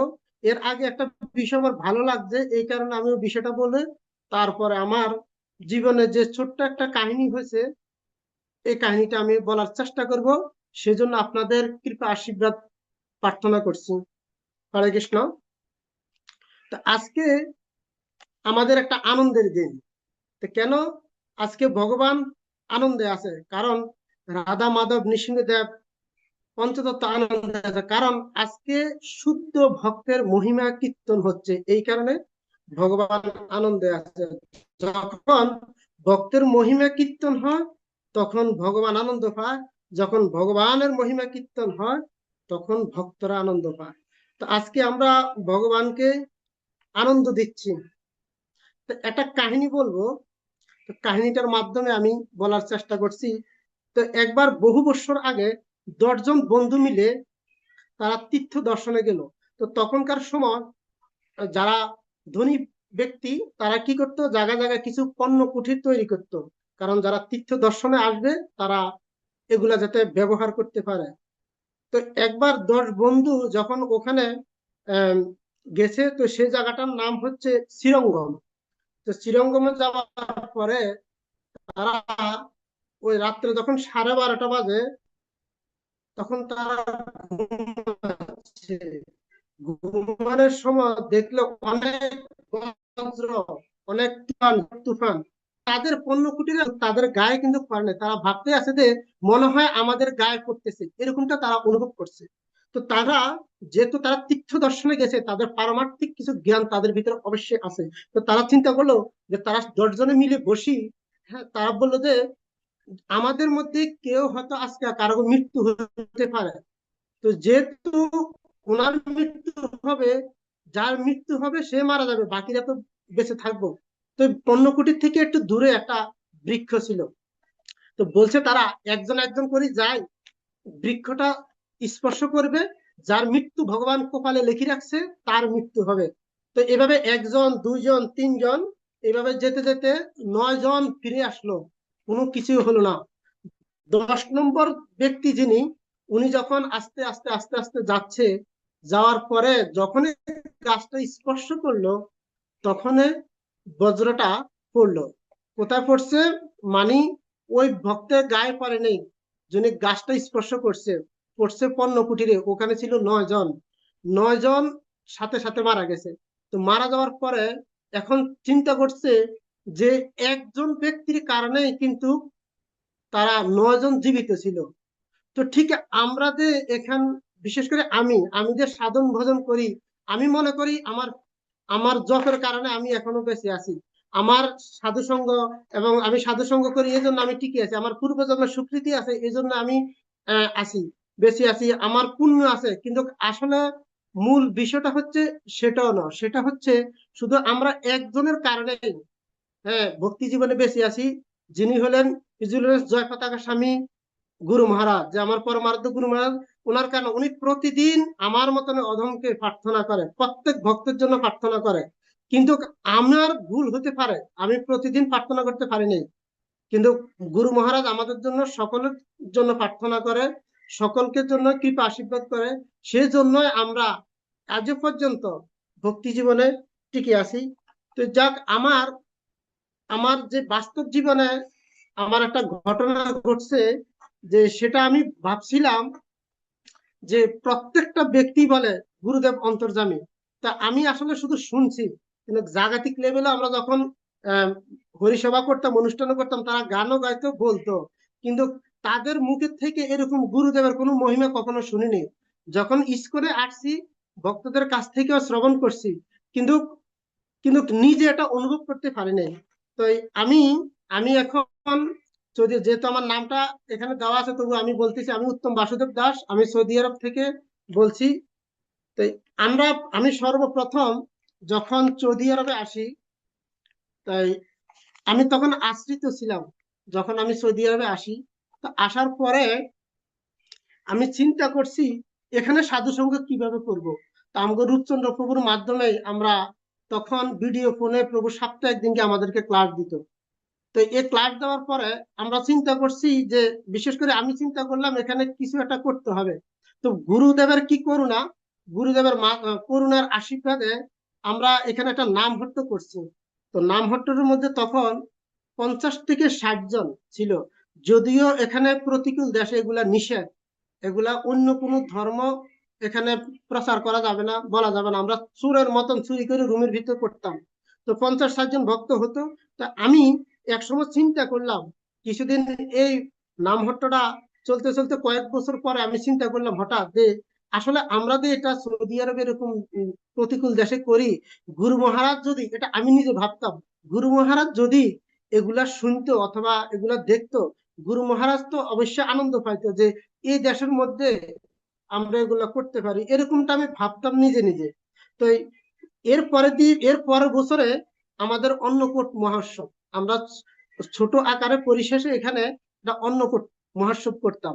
তো ওই বছরে আমরা অন্নকূট মহোৎসব করছি 2 জায়গায়, আমাদের নামহট্ট এক জায়গায় করছি, আর আমাদের নিজের বাসায় একটা ছোট পরিশেষে একটা অন্নকূট মহোৎসব করছি। তো আমাদের এখানে যখন আমরা নামহট্ট প্রোগ্রামে আমরা যখন অন্নকূট মহোৎসবটা করি, আমার খেয়াল আছে, এখনো পুরো স্মরণ আছে, 72টা আইটেম করছি এখানে। যেহেতু আমরা 2 জন ভক্ত ছিলাম, আর তারা সহযোগিতা করছে, রান্না টান্না আমরা নিজে করছি। তো করার পরে আমি নিজে নিজে ভাবতাম ওই দিন গা যে, আরে গুরু মহারাজ যদি এরকম এগুলো দর্শন করতে, আবার চিন্তা করলাম না এটা কিভাবে এত বড় হাজার হাজার আইটেম দিয়ে বিভিন্ন মন্দিরে বিভিন্ন দেশে দেশে, হ্যাঁ, অন্নকূট মহোৎসব করে, গুরু মহারাজ ওগুলা না দেখি আমরা এভাবে এরকম ভাবে এগুলা করি, ছোটখাটো আইটেম করি, এগুলা কি গুরু মহারাজ দর্শন করবো, এরকমটা আমি ভাবতেছিলাম। তো ভাবার পরে দিয়ে আমাদের এখানে একজন প্রভু আছে, দোলন প্রভু, উনি কি করছে, আমাদের এই ছবিগুলা, এটা আমি জানতাম না, এর আগে উনি ছবি উঠাই। আমাদের একজন প্রভু আছে মায়াপুরে, তো ঈশ্বর বিশ্বম্বর প্রভু। তো আমি বলি, আজকে প্রভু অসুস্থ আছে, আপনারা অনেকে জানেন।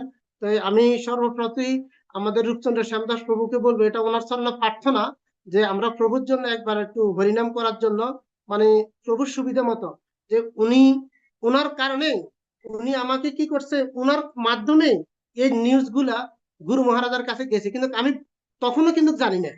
গুরু মহারাজের কাছে উনি এই নিউজ গুলা যাওয়ার পরে, তো গুরু মহারাজ ঈশ্বর বিশ্বম্বর প্রভুকে বলছে, ঈশ্বর বিশ্বম্বর প্রভু গুরু মহারাজের বলছে, মহারাজ সৌদি আরবে এরকম ভাবে হরিনাম প্রচার হচ্ছে, এই দেখেন ছবিগুলা, এবং এরকম একটা অনুষ্ঠান হচ্ছে। তখন গুরু মহারাজ বলছে, এগুলা কার মাধ্যমে হচ্ছে, কে করছে, আমাকে জানা।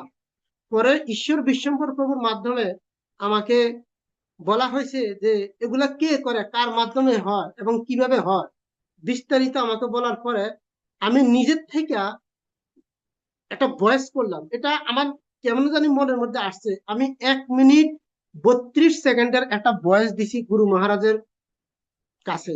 আমি জানি না যে ভয়েসটা যাইবো অথবা গুরু মহারাজ শুনবে, এই সময় কি গুরু মহারাজের আছে, আমি চিন্তা করছি, দিছি, আমার একটা বিশ্বাস। দেওয়ার পরে কি গুরু মহারাজ আমার ভয়েসটা শুনছে, শুনে গুরু মহারাজ আমাকে 1 মিনিট 52 সেকেন্ডের একটা ভয়েস পাঠাইছে। তো যেদিনকে আমাকে বয়সটা পাঠাইছে, আমি বয়সটা পাইছি, যেহেতু গুরু মহারাজের কথাগুলো আমরা সাধারণত অনেকে বুঝতে পারি না, এগুলা আরেকজনে রিয়েলাইজেশন করে আমাদেরকে বলে, তখন আমরা বুঝতে পারি। কিন্তু 1 মিনিট 52 সেকেন্ডের প্রত্যেকটা শব্দ আমি স্পষ্ট বুঝতে পারছি, এবং ঈশ্বর বিশ্বম্বর প্রভু সেগুলাকে আবার আমার মোবাইলের মাধ্যমে উনি আবার টাইপ করে পাঠা দিছে কথাগুলা। তখন আমি এগুলা শুনি, সারা রাত্রে আমি বারবার মনে কয়েক সবার মানে শুনছি। আমি যে এত একটা আনন্দ পাইছি, মানে আমার জীবনে এরকম আনন্দ আমি কখনো পাইনি, কখনো পাইনি। আমি আমি চিন্তা করছি ওদিনকে আমার দিকটা হয়ে গেছে গিয়ে, আমি মনে মনে ভাবছি, এটা আমি নিজে ভাবছি, এটা আমার স্মরণ আছে, আমি বলছি আমার দিকটা হয়ে গেছে। আমার মতন এরকম পাখি অদমের নামটা গুরু মহারাজ 2বার বয়সে নিয়েছি। বয়সটা বলছে যে উত্তম বলে যে নামটা আমাকে ডাকছে, এই নামটা 2বার বলছে। আমি আমার এই ইস্কনে আসার দিক নির্দেশনা, হ্যাঁ, শিক্ষাগুরু রূপচন্দ্র শ্যামদাস প্রভুকে আমি প্রথম বয়সটা পাঠাইছি। প্রভু বয়সটা শুনি বলে যে আপনি কি এমন জিনিস বলছেন। প্রভু এখানে লাইনে এখনো আছে, কি এমন জিনিস বলছেন যে গুরু মহারাজ আপনাকে এইভাবে বলছে। তো আমি যে বয়সটা গুরু মহারাজকে পাঠাচ্ছি 1 মিনিট 32 সেকেন্ডের, সেই বয়সটা আমি আবার রূপচন্দ্র প্রভুকে সেন্ড করে পাঠাইছি। তো প্রভু শুনছে। তা এই বিষয়টা হচ্ছে যে আমি ভাবছি আমার এই নামহট্ট গুলা গুরু মহারাজ কি শুনবে, গুরু মহারাজ কি দেখবে। আমি অন্নকূট করছি, এই অন্নকূট গুলা কি গুরু মহারাজ দেখবে। এত বিশাল শিষ্য, এত আয়োজন, এগুলো গুরু মহারাজ দেখার সময় নাই, আমার এগুলো দেখবে। কিন্তু এই যে আমার একটা বিশ্বাস তৈরি হলো ওদিনকা, আমি সারা রাত্রে আর ঘুমাতে পারিনি।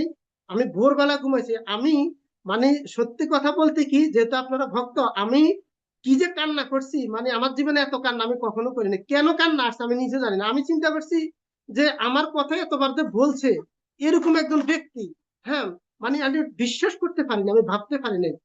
তো এখন যে এই যে তখন আমি আমি 2015 সালে বাংলাদেশে পুন্ডরিকধামে গুরু মহারাজের প্রথম দর্শন পাই এবং আমি আকাঙ্ক্ষী হই। 2016 সালে ঢাকা স্বামীবাগ মন্দিরে আশ্রিত হই। 2017 সালে সৌদি আরব আসি। 2022 সালে আমার দীক্ষা হয়। আর এই ঘটনাটা হচ্ছে 2020 সালে। 20 সালে ঘটনাটার পরে যখন আমি 2022 সালে যখন আমার দীক্ষার জন্য আমি প্রার্থনা জানাচ্ছি, কিন্তু আমার দীক্ষার কোনো যোগ্যতা হয়নি। একটা সত্যি কথা এখনো বলি, এখন আমার দীক্ষার কোনো যোগ্যতা, আমি কিছুই জানি না। কিন্তু গুরুদেব এই বৈষ্ণবদের করুণায়, রূপচন্দ্র প্রভুর করুণায় আমাকে কৃপা করছে। এটা হচ্ছে সবচেয়ে বড় বিষয়। আমার দীক্ষার যোগ্যতা এখনো হয়নি, কবে হবে জানি না। কিন্তু কিন্তু আমি দীক্ষার সময় আমি এত আনন্দ পাই না, যে আনন্দটা গুরু মহারাজ আমাকে যেদিনকে বয়স দিছে, যে আনন্দটা আমি পাইছি, সে আনন্দ আমি মনে হয় না কখনো আর এই আনন্দ পাবো। সেটা আমি আজকে সর্বপ্রথম আমি অনলাইনে সুযোগ পাইছি আমার কথাটা আমি বলার জন্য। আমি আমি জানি না গুরু মহারাজ আমাকে দীক্ষার সময় বলছিল 4টা নিয়ম পালন করার জন্য, কোনো না কোনো ভাবে প্রসাদ রান্না করে খা, আর 4টা প্রসাদ খাইতে হবে, 16 মালা জপ করতে হবে, কোন রকম টানি করি। কিন্তু আরেকটা কথা গুরু মহারাজ দীক্ষার সময় বলছে, সেটা আমি প্রতিজ্ঞাবদ্ধ হয়েছি, সেটা হচ্ছে তুমি প্রচার করতে হবে। তখন আমরা অনেকে কিন্তু 16 মালা জপ করি আর 4টা নিয়ম পালন করি সবাই, কিন্তু প্রচারের ক্ষেত্রে অনেক সময় অনেকে করতে পারে না, অনেকে পারে, কিন্তু আমিও পারি না। কিন্তু আমার এই প্রতিজ্ঞাটা গুরু মহারাজের সাথে আমার হয়নি, আমি প্রচার করতে পারি নাই। যদিও আমি এই অনলাইনে ভক্তদের সাথে হরিনাম শুনি, প্রচারের কথা শুনি, আমি চেষ্টা করি। আপনাদের চরণে আমার এটাই প্রার্থনা, গুরু মহারাজের সাথে যে আমি প্রতিজ্ঞা করছি, আমি যেন এই প্রতিজ্ঞাটা আমি যেন রাখতে পারি। আমি যদিও কোনো ভক্ত হতে পারি নাই, আমি বিদেশে আছি, এখানে কোনো সাধু সঙ্গ হয় না, শুধু অনলাইনের মাধ্যমে আপনাদেরকে দর্শন করতে পারি। আর ঠিক আছে, আমার আমার জন্য একটু আশীর্বাদ করবেন সকালে, আমি যেন এই জন্ম মৃত্যু চক্র থেকে মুক্ত হতে পারি এবং গুরুদেবের যে নির্দেশ দিয়েছে 4 নিয়ম যথাযথভাবে পালন, 16 মালা হৃদয় থেকে জপ করা, আর আর গুরুদেবকে প্রচারে আমার জীবনের অন্তিম সময় পর্যন্ত 3টা বিষয় যেন আমি যথাযথভাবে পালন করতে পারি। সেই জন্য আপনাদের চরণে আমার অন্তিম প্রার্থনা, আমাকে কৃপা আশীর্বাদ করবেন। কারণ গুরু মহারাজের মহিমা যে আসলে অন্তর্যামী গুরু মহারাজ, এটা আমি হৃদয় থেকে বুঝতে পারছি। চৈতন্য চরিতামৃতে একটা কথা আছে, কৃষ্ণ নাম মহামন্ত্র এই তো স্বভাব, যেই জপে তার কৃষ্ণ উপজয় ভাব, যেই হরিনাম করে সেই মাত্র হরিনামের বিষয় বুঝতে পারে। আর গুরু মহারাজের যে অন্তর্যামী যে জিনিসটা বুঝতে পারে, সেটা সে উপলব্ধি করতে পারবে। তো আপনাদের চরণে আমার অন্তিম প্রার্থনা, আমাকে কৃপা আশীর্বাদ করবেন, যাতে আমি যেখানে থাকি, বিদেশ সৌদি আরব থাকি আর বাংলাদেশে থাকি, যেখানে থাকি, আমি যাতে গুরু মহারাজের চরণের সেবা যুক্ত থাকতে পারি। সেজন্য আমাকে কৃপা আশীর্বাদ করবেন। আর আমার যদি কোনো ভুল ত্রুটি হয় আমাকে ক্ষমার দৃষ্টিতে দেখবেন। হরে কৃষ্ণ। পঞ্চাকল্পতরুশ্চ কৃপা সিন্ধু ভবো ভূতানাং বিষ্ণু। হরে কৃষ্ণ। ধন্যবাদ উত্তম বাসুদেব দাস প্রভুকে, প্রভুর এই আবেগঘন অনুভূতি শেয়ার করার জন্য আমাদের সাথে। সেই ভাগ্যবান যে ঈশ্বরের জন্য কান্না করতে পারে, ঈশ্বরের কথা শুনে যার চোখে জল আসে, কান্না আসে। আপনি সত্যিই একজন গুরু মহারাজের মানে যোগ্য সুযোগ্য পুত্র। আমরা সকলে চেষ্টা করবো আপনার মতো এরকম প্রতিকূল পরিবেশ পরিস্থিতি থেকেও যেন গুরু মহারাজের সাথে দীক্ষার সময় যে আমরা প্রতিজ্ঞাবদ্ধ হয়েছি সেগুলো যেন আমরা যথাযথভাবে পালন করতে পারি। হরে কৃষ্ণ। তো রূপচন্দ্র বাবু একটা হসপিটালে আছে আমাদের প্রভুর, একটু আপনারা সকলেই হয়তো কম বেশি অবগত আছেন। আমাদের গুরু মহারাজের একান্ত সেবক আহ ঈশ্বর বিশ্বম্বর দাস প্রভু গতকাল একটি সড়ক দুর্ঘটনায় আহত হয়ে কলকাতার একটা হসপিটালে আছে। তো প্রভু সারা রাত্র ওখানেই ছিল, এখনো ওই হসপিটালেই আছে। তো গুরু মহারাজও সকল ভক্তদের কাছে বলছে যে যেন সকলেই ওনার জন্য একটু প্রার্থনা করে। তো চন্দ্রবাবু আমাকে অনেক আদেশ করেছেন যেন আমরা ক্লাসে যারা আছি তারা যেন একটু সকলেই আমাদের ঈশ্বর বিশ্বম্বর দাস প্রভুর জন্য আহ ভগবানের কাছে দুহাত তুলে নৃসিংহদেবের কাছে যেন একটু প্রার্থনা করি। তো আমরা আহ এখনো ব্রজেন্দ্র গোপাল দাস প্রভু আমরা কি এখন করব না আহ কখন করলে ভালো হয়? আপনি আছেন সিনিয়র বৈষ্ণব, একটু কৃপা করে যদি আহ ঈশ্বর বিশ্বম্বর দাস প্রভুর জন্য ভগবানের কাছে দুহাত তুলে একটু প্রার্থনা করেন সকলকে। তো এখন করলে মানে ভালো হবে, কারণ যত রাত হবে তত ভক্তরা কমে যেতে পারে। আচ্ছা ঠিক আছে, তাহলে প্রভু আপনি শুদ্ধ ভক্ত, শুদ্ধ ভক্তদের প্রার্থনা ভগবান শুনে, এখানে সকলেই মহান মহান বৈষ্ণব, শুদ্ধ বৈষ্ণব। আপনি একটু কৃপা করে একটু ইয়ে করেন। হরে কৃষ্ণ। শুধু ভক্ত সজ্জন, আমরা অত্যন্ত মর্মাহত যে আমাদের, বিশেষ করে আমাদের লাকসামে আমাদের এই ঈশ্বর বিশ্বপ্রভুর মানে আদি নিবাস বা ওনার মানে মাতৃভূমি। তো সেই সুবাদে উনি আমাদের এই এলাকার লোক। তো প্রভু একটা সড়ক দুর্ঘটনায় উনি একটু মানে আহত হয়েছেন। তো সেজন্য আমরা ভগবান নৃসিংহদেব ওনার দ্রুত আরোগ্যের জন্য আমরা ভগবান নৃসিংহদেব এবং পদদের কাছে প্রার্থনা করতে পারি। এই কলিযুগের যোগধর্ম হরিনামের দ্বারা আমরা সবাই সম্মিলিত ভাবে সবাই একবার হরিনাম করবো। জয় শ্রীকৃষ্ণ চৈতন্য প্রভু নিত্যানন্দ শ্রী অদ্বৈত শ্রী অদ্বৈত গদাধর শিবাসাদি হরে কৃষ্ণ হরে কৃষ্ণ কৃষ্ণ কৃষ্ণ হরে হরে হরে রাম রাম রাম হরে হরে। জয় জয় নাম সংকীর্তন কি, জয় ভগবান নৃসিংহদেব কি, জয় শিল প্রভুপাদ কি, জয় ঘোষ সনাতন হরি বল। হরি হরি বল। জয় শ্রী হরি বল। হরে কৃষ্ণ। শুধু ভক্ত সজ্জন, এ পর্যায়ে আমাদের মাঝে গুরু মহিমা গুণকীর্তন করার জন্য আমারও ভক্তি জীবনের পথ প্রদর্শক, আমারও পূজনীয় শ্রীমান হরিনাম সম্পদ দাস প্রভু। প্রভু ব্যক্তিগত জীবনে একজন চিকিৎসক, প্রভু একজন ভালো প্রচারক। তো প্রভুকে আহ প্রভু চরণে প্রার্থনা থাকবে, প্রভু আপনি আপনার জীবনের ব্যক্তিগত অভিজ্ঞতা থেকে আমাদের গুরু মহারাজের গুরু মহিমা শ্রবণ করার জন্য। হরে কৃষ্ণ। হরে কৃষ্ণ। ওং অজ্ঞানতিমিরান্ধস্য জ্ঞানাঞ্জন শলাকয়া চক্ষুর্মিলিतं येन তস্मै শ্রী গুরবে নমঃ। নমায়ং বিষ্ণুপাদায় কৃষ্ণপ্রেষ্ঠায় ভূতলে শ্রীমতে জয়পতাকা স্বামিনিতি নামে। নম আচার্য পদায় নিতায় কৃপা পদায়নি গৌরপথ দামোদায় নগর গ্রামতানি। নমঃ বিষ্ণুপাদায় কৃষ্ণপ্রেষ্ঠায় ভূতলে শ্রীমতে ভক্তিবেদান্ত স্বামিনিতি নামে। নমস্তে সরস্বতী দেব গৌরবাণী প্রচারিণী নির্বিশেষ শূন্যবাদী পাশ্চাত্য দেশতারিণী। পঞ্চাকল্পতরুভ্যশ্চ কৃপা সিন্ধুভ্যেব চ পতিতানাং পাবনেভ্যো বৈষ্ণবেভ্যো নমো নমঃ। নিত্যানন্দ নমস্তভ্যং প্রেমানন্দ পদায়নে কুলকুলমনাশয় জাহ্নবপতে নমঃ। নমো মহাবদনায় কৃষ্ণ প্রেম পদয়তে কৃষ্ণ কৃষ্ণ চৈতন্য নাম্নে গৌরতিষে নমো নমঃ। নীলাচল নিবাস নিত্যায় পরমাত্মনে বলভদ্র সুভদ্রাভং জগন্নাথায় তে নমঃ। হে কৃষ্ণ করুণা সিন্ধু দীনবন্ধু জগৎপতে গোপীশ গোপিকাকান্ত রাধাকান্ত নমস্তে তপ্ত কাঞ্চন গৌরাঙ্গী রাধে বৃন্দাবনেশ্বরী বৃষভানুসুতে দেবী প্রণামি শ্রীহরিকে। মুখং করতি বাচলং পঙ্গুং লঙ্ঘয়তি গিরি যৎকৃপাতমহং বন্দে পরমানন্দ মাধব। শ্রী গুরু দীনতারিণ শ্রী চৈতন্য ঈশ্বর। জয় শ্রীকৃষ্ণ চৈতন্য প্রভু নিত্যানন্দ শ্রী অদ্বৈত গদাধর শিবাসাদি শ্রী গৌর ভক্তবৃন্দ। ওং নমঃ ভগবতে বাসুদেবায়, ওং নমঃ ভগবতে বাসুদেবায়, ওং নমঃ ভগবতে বাসুদেবায়। আহ, গুরু মহিমা আমাকে বলতে বলছেন প্রভু, গুরুদেব হচ্ছে চিন্ময় জগতের সিদ্ধ পুরুষ। আমরা বা আমি এই অধম গুরুদেবের এক সন্তান। আসলে কি বলবো, গুরুদেব তো অন্তর্যামী প্রভুরা বলছেন। তো অপ্রাকৃত গুরুদেবের অনেক লীলা আছে যেগুলি সারা পৃথিবীর ভক্ত বল যদি 10 বছরও বলে, আমার মনে হয় যে তারপরে শেষ হবে না। গুরুদেব এত লীলা মহিমা আমরা আমি অন্ততপক্ষে কিছু কিছু শুনতেছি আর কি, যতটুকু শ্রবণ করছি তার থেকে অনুভব হয় আর কি। প্রভু তো অনেক লীলা কথা বললেন, অন্তরঙ্গ লীলা প্রভুর সাথে কথা বললো।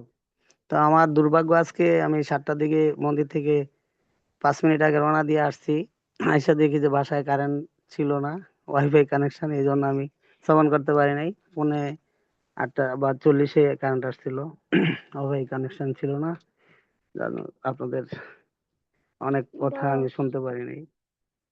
গুরু মহিমা, তা এখন গুরুদেবের যে মহিমা আসলে এই, আমার বিশেষ কয়েকটার মধ্যে মাতাজি এবং প্রভু বলছে কিছু, তো তারপরে আমি দুই একটা বলছি। আমি যতটুকু শুনছি আর কি। ছিল প্রভুপাদ বলছিল একটা গ্রন্থে, যে ছিল জয়পতাকা স্বামী গুরু মহারাজ কোনো সাধারণ ব্যক্তি নয়, সাধারণ ভক্তও নয়। তিনি যখন আম, মায়াপুরে প্রবেশ করেন, তখন 33 কোটি দেবতা ছিল জয়পতাকা স্বামী গুরু মহারাজকে দর্শন করার জন্য ওই স্থানে প্রবেশ করেন।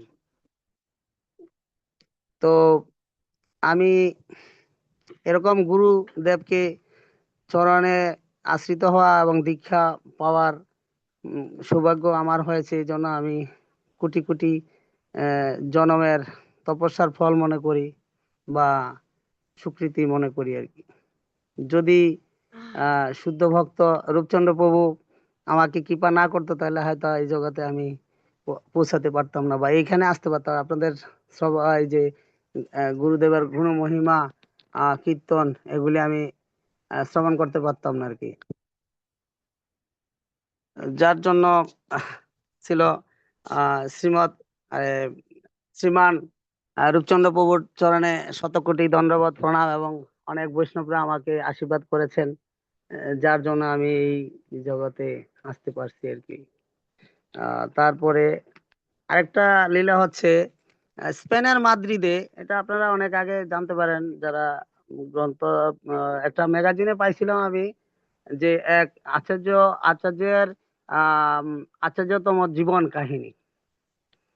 তো সেই জীবন কাহিনীতে এটাতে পাইছিলাম যে 1989 সালে স্পেনের মাদ্রিদে 11ই অক্টোবর ছিল জয়পতাকা স্বামী গুরু মহারাজের আহ মাফিয়া ডন আর একদল সন্ত্রাসী গুরু মহারাজকে গলায় ধাতব পদার্থ দিয়ে একটা ধারালো আহ, অস্ত্র দিয়ে গলায় আপনার দ্বিখণ্ডিত করে ফেলছিলেন। তখন অল্প একটু লেগেছিল, শ্বাসনালী সহ কেটে ফেলছিল। তো ডাক্তাররা যখন ওনাকে মাদ্রিদের শহরেই ছিলেন, তখন গুরু মহারাজকে আহ, তা ওনার যে সেবক ছিলেন, ওনারা তাকে হসপিটালে ভর্তি করে, তারপরে চিকিৎসার জন্য ডাক্তারকে বললো, রিকোয়েস্ট করলো যে ওনার চিকিৎসার ব্যবস্থা করেন। তারপরে বললো যে হি ইজ ডেড। অনেক ইসিজি মনিটরিং অনেক কিছু চেক করার পরে ডাক্তাররা যেভাবে আপনার ডেড বডি ডিক্লেয়ার দেয়, ঠিক এভাবে ডিক্লেয়ার দেওয়া হয়ে গেছে।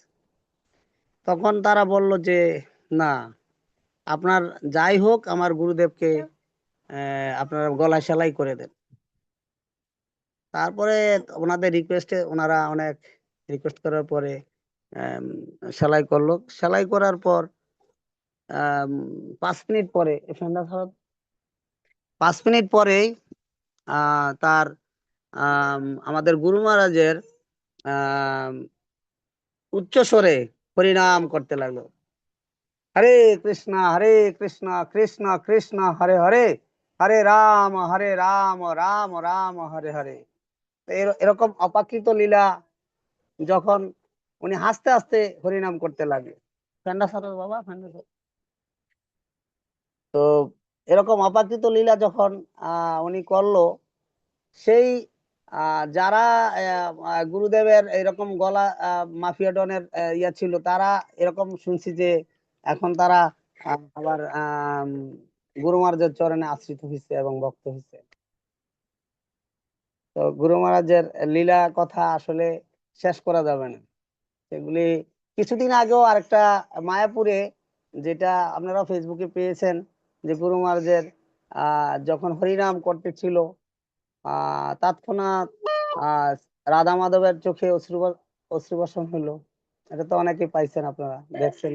তো এরকম আহ অনেক অদ্ভুত লীলা গুরু মহারাজ দেখিয়েছেন, যে যার কিনা আপনার গলা ছেদন হয়ে গেছে, এরকম গুরুদেব আবার সে উচ্চস্বরে হরিনাম করতে লাগলো। তখন কিন্তু আপনার ওই যে এক স্বয়ং কৃষ্ণচন্দ্র ভগবানের সাথে গুরুদেব যখন কথা বলছে, ওই যে গলায় যখন ধাতব পদার্থ দিয়ে কেটে ফেললো, তখন সরাসরি ভগবান বলছে চলো, তুমি আমার সাথে চলো।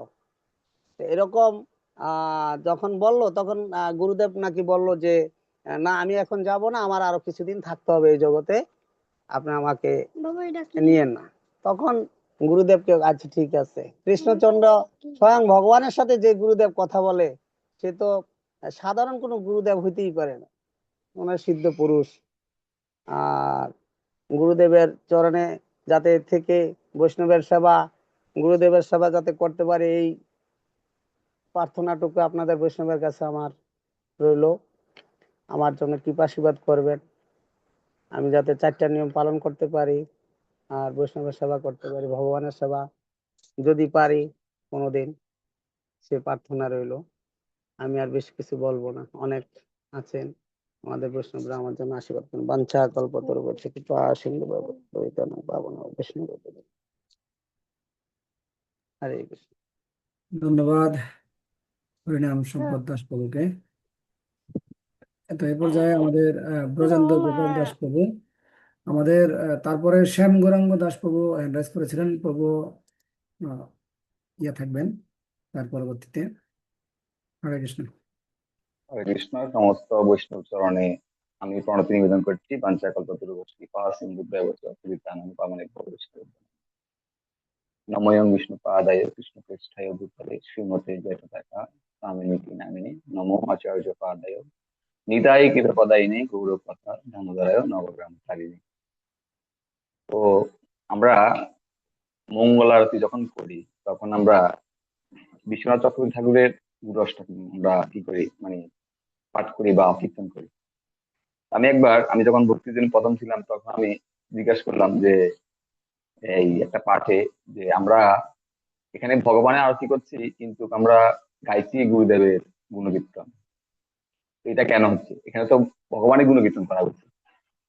সেখানে বলা হয়েছিল যে আমরা আসলে সরাসরি ভগবানকে মানে গুণকীর্তন করতে পারি না, বা ভগবান এতে সন্তুষ্ট হন না ভগবানের গুণকীর্তন সরাসরি করলে। কিন্তু ভগবানের কোন শুদ্ধ ভক্তের যদি গুণকীর্তন করা হয়, তখন ভগবান দেখেন কি আমার এই ভক্তের গুণকীর্তন করতেছে। তখন এই ভক্তকে ভগবান কি করে, মানে দেখতে চেষ্টা করে কি কোন ভক্ত আমার ভক্তের গুণকীর্তন করছে, এটা ভগবান সন্তুষ্ট হন। তো এভাবে আমরা আজকে দেখতে পাচ্ছি যে সারা বিশ্বব্যাপী, সারা পৃথিবীতে আজকে এমন একজন মহান ব্যক্তিত্বের গুণকীর্তন আলোচিত হচ্ছে, যার দ্বারা আজকে সমস্ত মানে ভগবান স্বয়ং তিনি অত্যন্ত কৃত হচ্ছেন। এবং আমাদের বিভিন্ন মিডিয়া এবং আমাদের চন্দ্রসেন দাস ব্রহ্মচারী প্রভু আমাদের সুন্দর একটা আজকের এই প্ল্যাটফর্ম তৈরি করেছেন, সেজন্য প্রভুর প্রতি আমরা কৃতজ্ঞতা জ্ঞাপন করছি। তো আসলে গুরু মহারাজের মহিমার অপার, সেটা আপনারা সবাই এখানে বলছেন এবং আমি অনুধাবন করতে পারছি। তো গুরু মহারাজের সাথে আমার অনেকগুলা আমার স্মৃতি এখন মনে পড়ছে। তো এর মধ্যে আমি দুই একটা বলবো যে গুরু মহারাজ আমাকে হরিনাম দীক্ষাতে প্রদান করেন 2007 সালে। এবং 2007 সালের আগে, যখন 2003 সালে আমি প্রথম গুরু মহারাজ দর্শন করি পাথারিয়া মন্দির, মানে সিলেট পাথারিয়া মন্দির। সেখানে মন্দিরটা প্রথম মানে পাওয়া গেছে, প্রথম এই মন্দিরটা পাওয়া গেছে, কিন্তু এই মন্দিরে কোনো ভালো কোনো ব্যবস্থা ছিল না। মানে ঘরটা ছিল কিরকম, ঘরটা ছিল এই যে পাটশোলা আছে না, পাটশোলা দিয়ে গোবর দিয়ে লেপা ঘর ছিল ভক্তদের, এবং মাটির ঘর, মাটির উপর ভক্তরা ঘুমাতো, এই অবস্থা ছিল। তারপরে গুরু মহারাজ ওইখানে কিন্তু আবার অনেক বিগ্রহ ছিল, মানে ওই এখানে নাকি অনেক বৈষ্ণব ছিল, ওরা এই বিগ্রহ সেবা করতে। তো গুরু মহারাজ ওইখানে একদিন গেলেন। তো আমি এর মানে গুরু মহারাজ যেদিন যাবেন, আমি এতটা বুঝতাম না, একবার খুব নবীন আমি, আমি গুরু মহারাজ সম্পর্কে জানতে না কিছু। তো আমাকে বললো যে একজন মানে গুরুদেব আসবেন। তখন আমি করছি, আমার ভাই থাকতো সেখানে, তো আমি ওই আমার ভাই আমাকে নিমন্ত্রণ করলো, তখন আমি গেলাম ওইখানে। আগের দিন গেলাম। এবারে ওই দিন সারাদিন ভক্তরা কি করে, গুরু মহারাজ আসবে সবাই, এবং বিভিন্ন ভক্তদের রান্না বান্না এবং জলের ব্যবস্থা, বাথরুম, এগুলা মানে ঠিক করছিল ভক্তদের সাথে, আমিও ছিলাম। তো অনেক পরিশ্রম ওই দিন হয়েছিল। তো পরের দিন গুরু মহারাজ আসছেন। তো গুরু মহারাজ আসছেন প্রায় 6টার দিকে। তো তখন গুরু মহারাজ তখন অনেক বলিষ্ঠ সুঠাম সুঠাম দেহের অধিকারী। তো গুরু মহারাজ যখন আসছেন, মানে এখানে এখন তো গুরু মহারাজ যাওয়াই অসম্ভব, কিন্তু তখন মাত্র সিলেট থেকে এক বাস ভক্ত আসছে, আর এলাকার কিছু অল্প কিছু ভক্ত, এই আর কেউ নেই। তো গুরু মহারাজ যখন আসছে, আমরা সবাই গুরু মহারাজ চরণে ফুল দিছি, এই আসার সময় একটা কাপড় দিছি, গুরু মহারাজ চরণে ফুল টুল দিলাম। এবং গুরু মহারাজ যখন জুতা খুলেছিল, তখন মানে ওনার চরণ পাদুকা, তখন এই প্লাস্টিকের পাদুকা ছিল। তো তখন আমি এই পাদুকাটা নেওয়ার আমার সৌভাগ্য হয়েছিল। তখন আমি ওইটা মাথা চড়ার মানে মাথা রেখে আমি মাথায় নিয়ে গেছিলাম।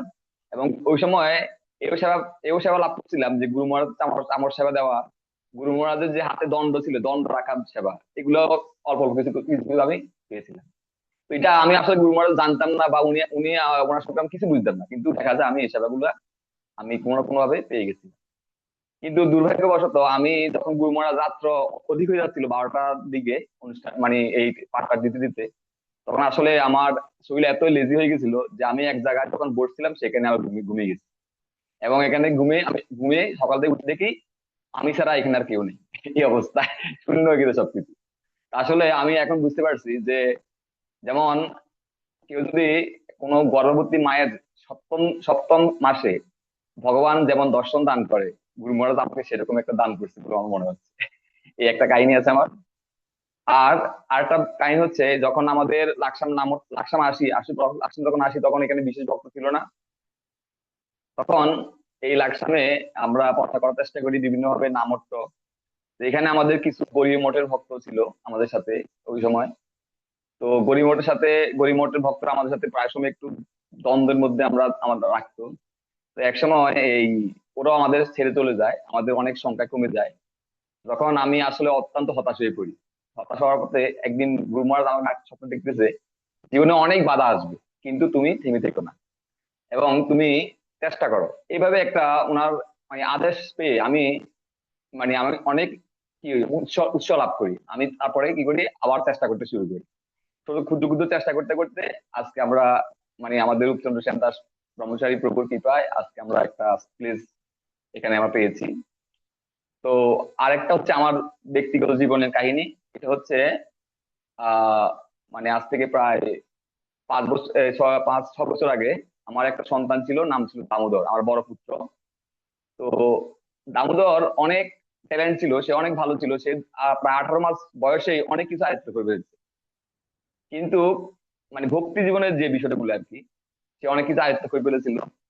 তো একদিন কি করলো, একদিন যে কোনো ভাবে সে মানে গঙ্গাদেবী মানে জলে পড়ে সে তার দেহ রাখলো।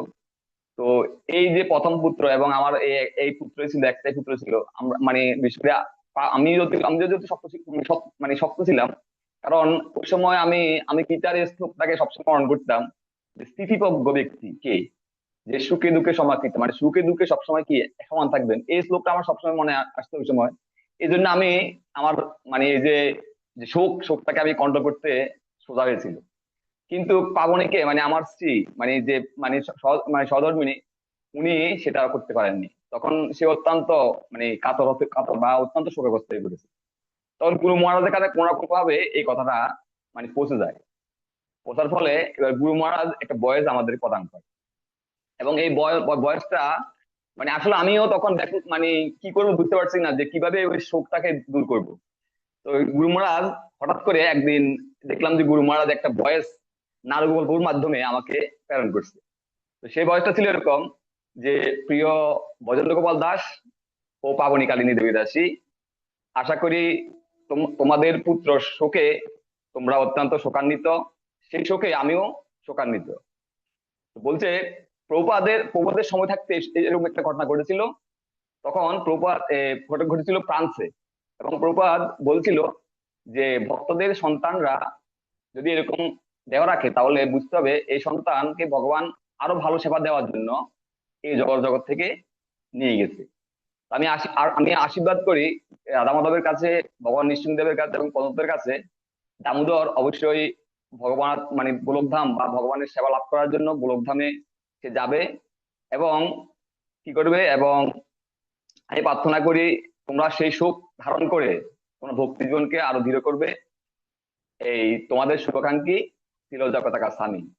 এই এই বয়সটা যখন আমি পাবনীকে যখন বা আমার সহধর্মীকে যখন আমি সেটা শ্রবণ করাছিলাম, তখন এই পরে থেকে সে আস্তে আস্তে কি হলো, সে আস্তে আস্তে নর্মাল হতে শুরু করলো। সে অত্যন্ত এই শোক থেকে সে কেটে কেটে উঠতে পেরেছে। তো আমরা দেখি যে আমাদের কিছুদিন আগে আমাদের রূপচন্দ্র বাবু একটা শ্লোক আমাদেরকে দিয়েছিল যে, তিতিক্ষব কারণিকা সুহৃদ সর্বদেহী নাম অজাত শত্রু শান্তা সাধব সাধুভূষণাম। অর্থাৎ তিনি কি করেন, সমস্ত জীবের সুহৃদ এবং তিনি করুণা, ওনার মধ্যে দয়া। তো একজন ওনার সন্তান কষ্ট পাচ্ছে, এটা দেখে তিনি তাকে কিভাবে সান্ত্বনা দিবেন সেটি তিনি চিন্তা করছেন। কিন্তু আমি বুঝতে পারিনি যে আসলে গুরু মহারাজের কাছে এই বার্তাটা যাবে। তো এটা হচ্ছে আমাদের গুরু মহারাজের মানে বিশেষ কৃপা আমাদের প্রতি। আর আরেকটা বিষয় হচ্ছে, আমি ইতিমধ্যে একটা জিনিস লক্ষ্য করছিলাম, যেটা আমি উপলব্ধি করছি, যে যেমন সন্তান সন্তান যদি ভালো করে পিতামাতা সন্তুষ্ট থাকে। তো এই পিতামাতা সন্তুষ্ট, যদি সন্তান খারাপ হয়, সন্তানের সম্পর্কে যদি কেউ বদনাম করে, তাহলে পিতামাতাও অসন্তুষ্ট হয়।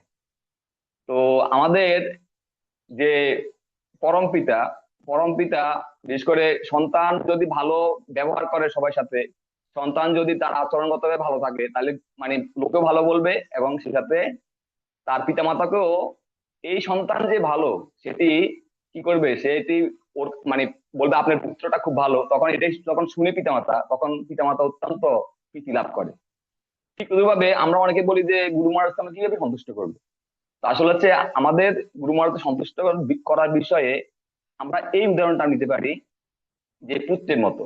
আমরা যদি সৎ পুত্র হই, আমরা যদি গুরু মহারাজের সেই নির্দেশনা বা বাক্য এবং সেটা যদি নিজের জীবনে প্রয়োগ করি এবং উপলব্ধির মাধ্যমে সেটি নিজের জীবনে প্রয়োগ করে এই সমাজ এবং সব জাতি সবাই প্রতি সেটা মানে প্রয়োগ করি, যেমন 4টি নিয়ম সঠিকভাবে পালন করা, নিয়মিতভাবে ভগবানের দিব্য নাম জপ করা, গ্রন্থ প্রচার করা, বা এই বিভিন্ন ব্যক্তিদের নিকট ভগবানের দিব্য নাম প্রচার করা, এগুলো যদি করি তাহলে গুরু মহারাজ সন্তুষ্ট হবেন। এবং অন্যান্য ব্যক্তিরা যখন বলবে যে আপনার সন্তান এভাবে এভাবে করছে, তখন গুরু মহারাজ স্বীকৃত হবেন।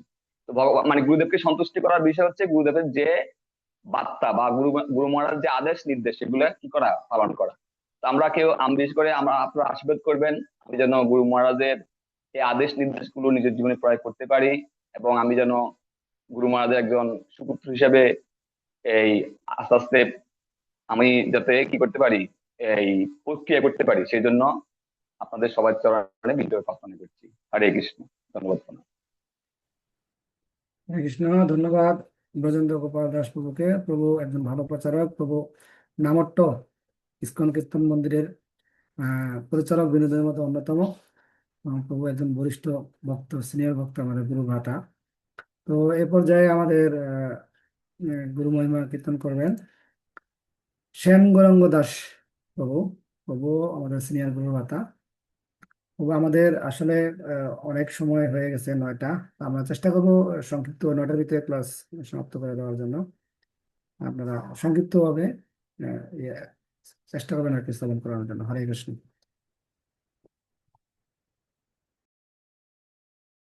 হরে কৃষ্ণ। প্রণাম সকলের চরণে। বাঞ্ছা কল্পতরুভ্যশ্চ চ কৃপা সিন্ধু ভৈরব চ পতিতানাং পাবনেভ্যো বৈষ্ণবেভ্যো নমো নমঃ। প্রথমে আমার শিক্ষাগুরু আহ শ্রী দয়াল গৌরাঙ্গ দাস প্রভু আমাদের কুমিল্লা সর্বপ্রথম প্রেসিডেন্ট ছিলেন। তার আগে আমার আরেকজন শিক্ষাগুরু ছিল শুদ্ধ ভক্ত দাস ব্রহ্মচারী প্রভু, উনি এখন মাদারীপুরে আছেন বর্তমানে। তো দয়াল গৌরাঙ্গ প্রভুর মাধ্যমে আমার দীক্ষা অনুষ্ঠান হয়। আমি কল্পনার মাধ্যমে 1997-তে গুরু মহারাজের কাছে দীক্ষা নেওয়ার জন্য মন স্থির করেছি জগতার স্বামী গুরু মহারাজের কাছে। 1998-তে আমি কোনো না কোনো কারণে মন্দিরে আসি, দেখি যে দীক্ষার পরীক্ষা হইতেছে। তখন প্রেসিডেন্ট প্রভুকে জিজ্ঞাসা করলাম যে কি হচ্ছে প্রভু, কয় দীক্ষার পরীক্ষা, তুমি দীক্ষা দিবা না। তখন আমি বলছি আমি তো কিছু জানি না, কোনো প্রস্তুতি নেই। তখন আমার প্রভু কিছু কাগজ দিছে দেখার জন্য, দেখার পরে দিকে ঠিক আছে, তখন আমি নিজে কাগজ কিনে এনে পরীক্ষা দিছি। 1998-তে আমার দীক্ষা অনুষ্ঠান হচ্ছে রূপসনাতন মন্দির উদ্বোধনের সময়। তো যাই হোক, আমার যারা আমার ভক্তি জগতে এনেছেন তাদের কাছে আমি চির কৃতজ্ঞ, চির ঋণী। নময়ং বিষ্ণুপদায় কৃষ্ণপৃষ্ঠায় ভূতলে শ্রীমতী জয় পতাকা সঙ্গীতে নামিনে নময় আশ্চর্য পদায় নিতাই কৃপাপদায়নে গৌর কথা দামোদর নগর। তো জয় পতাকা স্বামী গুরু মহারাজ আমার প্রথম দর্শন এবং প্রথম কৃপা যশোর রূপসনাতন মন্দির। তো আমরা রামনবমী আমাদের উপবাস ছিল, রাত্রে দীক্ষা হবে, গুরু মহারাজ আসবে। তখন আমরা সবাই উপবাস ছিলাম। তখন গুরু মহারাজ আসছে, তখন রাত্রে বাজে 10:30, 11টা এরকম ছিল। যাক আমাদের দীক্ষিত নাম হয়েছিল, তখন দীক্ষা হয়েছি আমি, তখন রাত্রে বাজে 3টা। যাই গুরু মহারাজের অশেষ কৃপা এবং করুণা বর্ষণ করেছে। বিশেষ করে আমি গুরু মহারাজের কৃপা পেয়েছি। তো গুরু মহারাজ দীক্ষার আগে গুরু মহারাজের আমরা সবাই যখন তার রুমে বসছে, গুরু মহারাজ তখন খুব গরম ছিল। তখন আমরা সবাই বাতাস করছি, গুরু মহারাজ আমার হাত থেকে এই তখন তাল পাতার একটা বিচিন ছিল, বিচিন, তখন গুরু মহারাজ আমার হাত থেকে বিচিনটা নিয়ে গুরু মহারাজ নিজে আমাদেরকে বাতাস করছিল। দেখো আমার আমার কাছে দাও, আমি তোমাদের সেবা করছি। হ্যাঁ, সে এলো আমার গুরু মহারাজ, আমার গুরুদেব। তো গুরু মহারাজের অনেক অশেষ করুণা, অশেষ কৃপা এরকম আমিও অনেকগুলো দেখেছি। তো একবার রূপসনাতন মন্দিরে চট্টগ্রাম হাটহাজারী পুন্ডরিক ধামে গুরু মহারাজ আসছিলেন। তো তখন দীক্ষার আগেই গুরু মহারাজের যখন এত ভিড়, আমি তখন পুন্ডরিক ধামের এই যে পুন্ডরিক বিদ্যানীতির সামনে দাঁড়িয়ে রয়েছি, যে গুরু মহারাজ উঠবে আমি পাশে দাঁড়িয়ে রয়েছি। জনগণ এত ভিড়ের ভিতরে গুরু মহারাজের ধাক্কা খেয়ে পড়ে যেতেছিল। গুরু মহারাজ আমাকে ফাঁসা করে ধরছে। হ্যাঁ, ধরে মানে তখন আমি ভাবছি আমি যদি না থাকতাম গুরু মহারাজের মাথা ফাটতো সে সিঁড়ির মধ্যে করে। হ্যাঁ, তখন গুরু মহারাজ আমার মাথা হাত দিয়ে তুমি আমার বাঁচাইছো কথা বলছিল। তখন আমি যখন গুরু মহারাজ আমাকে ধরছে, আমার পুরো শরীর খারাপ হয়ে গেছিল তখন। হ্যাঁ, তো যাই এরকম অনেক লীলা। গুরু মহারাজ কিন্তু ঘুমাইতো না। গুরু মহারাজ যখন বাংলাদেশে আসতো দীক্ষার জন্য, দিনরাত শুধু মালা জপ করে করে ওই যে দীক্ষিত ভক্তদের জন্য, এরকম তো সারা দিন রাত্র গুরু মহারাজের ক্লাসে ঘুমাইতো, গুরু মহারাজ গাড়িতে ঘুমাইতো। হ্যাঁ, এমন দিনগুলো আমরা নিজেরা দেখেছি। তো তখন ভাবি এখন যে গুরু মহারাজ কত কষ্ট করেছে শুধু আমাদেরকে উদ্ধার করার জন্য। তো সেই জন্য আমরা বলি যে চক্ষু জন্ম দিল যে জন্ম জন্ম প্রভু সে দিব্যবান হৃদয় প্রকাশিত। তো সেই গুরু মহারাজের অশেষ কৃপা আমরা পেয়েছি, সেজন্য আমরা কৃতজ্ঞ। সবসময় আমাদের উচিত বা আমরা যেন গুরুদেবের আদেশ নির্দেশ পালন করতে পারি। আমি বেশি সময় নেব না, কারণ অনেক সময় চলে গেছে। আর আমি আসলে এমন কিছু বলতে পারি না, আমি মূর্খ মানুষ। আপনাদের কৃপায়, গুরুদেবের কৃপায় আমাকে এতটুকু নিয়ে আসছে। তো সেই জন্য আমি সবাই চরণে প্রণাম দণ্ডবোধ জানাই। আমি এখানে রাখলাম। হরে কৃষ্ণ। আমি সকল প্রকার বর্ষিত কৃপা আশীর্বাদ বছরপতি কারণ পালন বৈষ্ণব ভব নমঃ। ধন্যবাদ আমাদের সিনিয়র গুরু ভ্রাতা শ্যাম গৌরাঙ্গ দাস প্রভুকে। প্রভু প্রবাসী। তো প্রভু কোন দেশে থাকেন আপনি? তো আমি সৌদি আরব থাকি। 2006 সালে আসছি। আগে আগে। তো আবারও আসলে ধন্যবাদ জানাই আমাদের আহ, সকলেরই, এখানে যারা উপস্থিত আছেন সকলেরই আহ, পথ প্রদর্শক আমাদের পূজ্যপাদ রূপচন্দ্র শ্যামদাস প্রভুর চরণে। প্রভু আসলে এরকম সুন্দর একটা সুযোগ করে দেওয়ার জন্য আমরা যেখানে যেখানে যাই সেখানেই হয়তো গুরু মহিমা করার সুযোগ পাই বা থাকে, কিন্তু এখানে এত সুন্দর সাবলীল ভাবে যে যার মতো করে সময় নিয়ে একটা সুন্দরভাবে সুযোগ করে দিয়েছে, এর জন্য প্রভুকে ধন্যবাদ জানাই। তো এ পর্যায়ে আমি আহ, আহ, প্রদীপ সিংহ দাস প্রভুকে অনুরোধ করবো। প্রভু আপনি আনমিউট করে আপনার মহিমা কীর্তন করুন। হরে কৃষ্ণ, আপনি আছেন প্রভু? প্রদীপ সিংহ দাস প্রভু।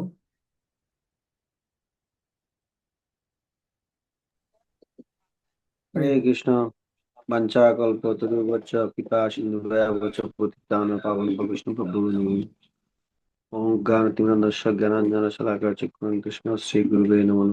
বিষ্ণুপদায় কৃষ্ণপদায় ভূতলে শ্রীমতে জগন্নাথ স্বামী নমাচার্য পদায় নিতাই কৃপা পদায় গুরুগত দামোদয় নবরলমতায়। আমি খুবই নগণ্য একজন ভক্ত, নবীন ভক্ত। গুরু মহিমা কি বলবো। আমি সর্বপ্রথম যখন মায়াপুরে যাই 2016 সালে, তখন আমি গুরু মহারাজকে দর্শন করতে পাই। তখন তো গুরু মহারাজ কি আমি বুঝতে পারি নাই। তখন থেকে আমি খুব ইয়াতে ছিলাম। আমি অনেক আগ থেকে ইসকনের সাথে চলাফেরা করি, কিন্তু তখন আমি গিয়েছিলাম, দেখি যে মানে গুরু মহারাজকে দর্শন করতে পারি, তখন আমার খুব আকাঙ্ক্ষা জাগে। তখন থেকে আমি বুঝতে পারলাম। আবার যে সময় আমি 19 সালে গেছি, 2019 সালে গেছি, তখন আমি অনেকদিন ছিলাম, প্রায় 20 দিনের মতো ছিলাম। প্রথম কয়েকদিন গুরু মহারাজ মায়াপুরে ছিলেন। আমি মানে গুরু মহারাজের দর্শন পাওয়ার জন্য খুব ইয়ে করি, কিন্তু মায়াপুর খুব কেমন কেমন মনে হয় যে। হঠাৎ করে একদিন গুরু মহারাজের দর্শন আবার পাঠের মধ্যে পাইলাম। তাই দেখি যে মানে আমার কাছে খুব ইয়া লাগছে। দেখলাম যে মায়াপুরটা মানে এয়ারপোর্ট থেকে অনেকবার যাই, গুরু মহারাজ যে সময় থাকে মায়াপুরটা খুব মানে পরিপূর্ণ। আর গুরু মহারাজ যখন না থাকে তখন মানে যে কিছুটা নাই, কিছু একটা অপূর্ণতা আছে। এই যে রিসেন্টলি আমি ওই দিন গেছি, গত 10-15 দিন আগে, এই গুরু মহারাজ ছিল না, ভুবনেশ্বর ছিল। মানে কিছু একটা নাই। আমি মানে কিছু, আর যখন আসছে তখন মনে হয় যে খুব পরিপূর্ণ। মানে মনের কাছে খুব উৎফুল্ল লাগে। এতে বোঝা যায় যে মানে গুরু মহারাজের সাথে সকল দেব দেবতারা সবাই, সব পার্শ্বদেরাই, ভগবানের যত পার্শ্বদের সবাই গুরু মহারাজের সাথেই আমার মনে হয় যে আসে। এটাই আমার মানে উপলব্ধি একবারে, মানে আমার জীবনের এটাই সবচেয়ে সেরা উপলব্ধি। এটাই আমি বলতে পারলাম গুরু মহিমা। আমি আমার এটাই। হরে কৃষ্ণ। প্রণাম। বাঞ্ছাকল্পতরুভ্যশ্চ কৃপা সিন্ধুভ্যেব চ পতিতানাং পাবনেভ্যো বৈষ্ণবেভ্যো। হরে কৃষ্ণ। ধন্যবাদ প্রদীপ সিংহ প্রভুকে। তো আমাদের আরেকজন প্রভু আছে ওই, শাওমি আইডি থেকে। আমি প্রভু ওনার শেষ বক্তা। তো একটু বলি আর কি আমার সংক্ষিপ্ত ভাবে। সেটা হচ্ছে এই যে আমরা এখন যেই প্ল্যাটফর্মে ক্লাস মানে গুরু মহিমা কীর্তন করার সুযোগ পাচ্ছি, তো এটাও আমাদের পরমারাধ্য গুরুদেব শ্রী পতাকা স্বামী গুরু মহারাজের নির্দেশনা। যখন করোনাকালীন সময়ে সবকিছু বন্ধ হয়ে যায়, কেউ কারোর সাথে ভক্ত সঙ্গ করা বা প্রচার প্রচারণা সবকিছু স্থবির হয়ে যায়, তখন আমার এই গুরুদেব শ্রী পতাকা স্বামী গুরু মহারাজ এই জুম প্ল্যাটফর্মের মাধ্যমে ক্লাস প্রদানের যেই ভূমিকা সারা বিশ্বব্যাপী, এই জুমের মাধ্যমেই গুরু মহারাজ সকলের গৃহে, সকলের কাছে কাছে গিয়ে সকলের দুঃখ সুখের কথা শুনেছেন। তো আরো এরকম গুরু মহারাজের অনেক লীলা আছে, যেমন আমরা যখন গুরু মহারাজ তো দিব্য পুরুষ, উনি চৈতন্য মহাপ্রভুর পার্ষদ। তো গুরু মহারাজ মাঝে মাঝে অসুস্থ লীলায় প্রবেশ করেন, কিসের জন্য? যে আমাদেরকে একটু ভালোভাবে, শুদ্ধভাবে, যাতে আমরা আরো ভালোভাবে হরিনাম করি। আমরা তো, আপনারা সকলেই মহান বৈষ্ণব, শুদ্ধ ভক্ত। আমার মতো পতিত, আমি নিজেকে খুব পতিত মনে করি। যেরকম যারা গুরু মহারাজের কাছে আহ প্রতিজ্ঞাবদ্ধ হওয়ার পরেও ঠিক মতো চারটা নিয়ম পালন করতে পারি না, ঠিক মতো জপ করি না, হ্যাঁ, গুরু মহারাজের প্রচার কাজে সহায়তা করি না, তখন গুরু মহারাজ অসুস্থ লীলায় প্রবেশ করেন। অসুস্থ লীলায় প্রবেশ করার মাধ্যমে আমাদেরকে আবার সেই পুনরায় হরিনাম করার, যে বলেন যে বেশি বেশি করে জপ করো। আমাদের গুরু জেপিএস সেন্টার থেকে বিভিন্ন বার্তা আসে যে আহ, আপনারা গুরু মহারাজের সুস্থতার জন্য বেশি বেশি করে হরিনাম জপ করুন। আসলে গুরু মহারাজ দিব্য পুরুষ, ওনার সুস্থতার জন্য জব করা, এটা আমাদেরকে একটা মেসেজ দেওয়া যে আমরা যাতে, মানে জাগিয়ে তোলা আর কি। হঠাৎ করে আমরা যখন একটা কোনো জায়গায় যাই, মানে ঘুম চলে আসে বা তন্দা চলে আসে বা একটা জায়গায় ভাটা পড়ে, তখন সেখানে জোয়ার আনার জন্য এই গুরু মহারাজ অসুস্থ লীলা প্রবেশ করে আমাদেরকে এই সুযোগ প্রদান করে। এরকম গুরু মহারাজের অনেক লীলা আছে। আমি একটা লীলা সংক্ষেপে একটু বলি, যে গুরু মহারাজ যে অন্তর্যামী, হ্যাঁ, গুরু মহারাজ যে ভবিষ্যৎ ভবিষ্যৎ দ্রষ্টা। একটা মানে আমারও পুরোপুরি মনে নাই, এটা গুরু মানে আচার্য বর্গের ক্লাস থেকে আমি শ্রবণ করেছিলাম। উড়িষ্যাতে, উড়িষ্যা উত্তরাখণ্ডে মানে একটা তীর্থযাত্রে যাওয়ার কথা ছিল, বাস। আমাদের মায়াপুর থেকে একটা বাস যাওয়ার কথা ছিল, এরকম আর বিভিন্ন জায়গা থেকে যাওয়ার কথা ছিল। গুরু মহারাজ কোনো একটা কারণে বা কোনো একটা লীলার মাধ্যমে ওদের ওই বাসটাকে আহ, ওই ওই দিন যেতে দেয় না আর কি, বলছে যে পরে যাও বা এরকম একটা। আমি আসলে পুরো ঘটনাটা মানে জাস্ট ভাষা ভাষা মনে আছে এরকম, যে পরবর্তীতে ওই ওই ওই মানে ট্যুরটা, বাসের ট্যুরটা মিস করে ওই উত্তরাখণ্ডে যাইতে পারেনি আর কি। তো দুই দিন বা 3 দিন পরে এরকম একটা মেসেজ আসে যে উত্তরাখণ্ডে এরকম তীর্থযাত্রী বাস গিরিখাতে পড়ে ওখানে সকলেই প্রাণ ত্যাগ করছেন বা দেহ রাখছেন আর কি। তো গুরু মহারাজ ভবিষ্যৎ দ্রষ্টা, কি জন্য? যে উনি বুঝতে পারছে যে ওখানে গেলে আমার ভক্তরা, আমার যে সন্তানরা হয়তো দেখা গেলো কোনো সমস্যায় পড়তে পারে। এই জন্য গুরু মহারাজ কোনো একটা লীলার মাধ্যমে বা কোনো একটা সমস্যার মাধ্যমে আমাদেরকে যাইতে দেয় নাই। এরকম আরো অনেক সহস্র সহস্র, বলে শেষ করা যাবে না গুরু মহারাজের দিব্য লীলার কথা। তো এই সংক্ষিপ্ত পরিসরে আমি একটু বললাম। তো এ পর্যায়ে আমি অনুরোধ রাখবো যে শাওমি জারি থেকে প্রভু আছেন, প্রভুর নামটা আমি জানি না, প্রভুকে চিনিও না। প্রভু মেসেজ প্রদান করেছিলেন যে প্রভু কিছু বলতে চান। তো প্রভু আপনি আনমিউট করে আপনার পরিচয় প্রদান করে সংক্ষিপ্ত পরিসরে গুণমহিমা করুন। হরে কৃষ্ণ।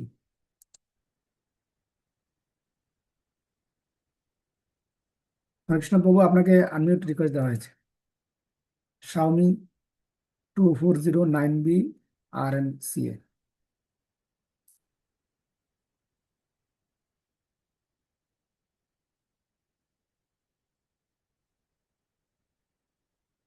হরি বল।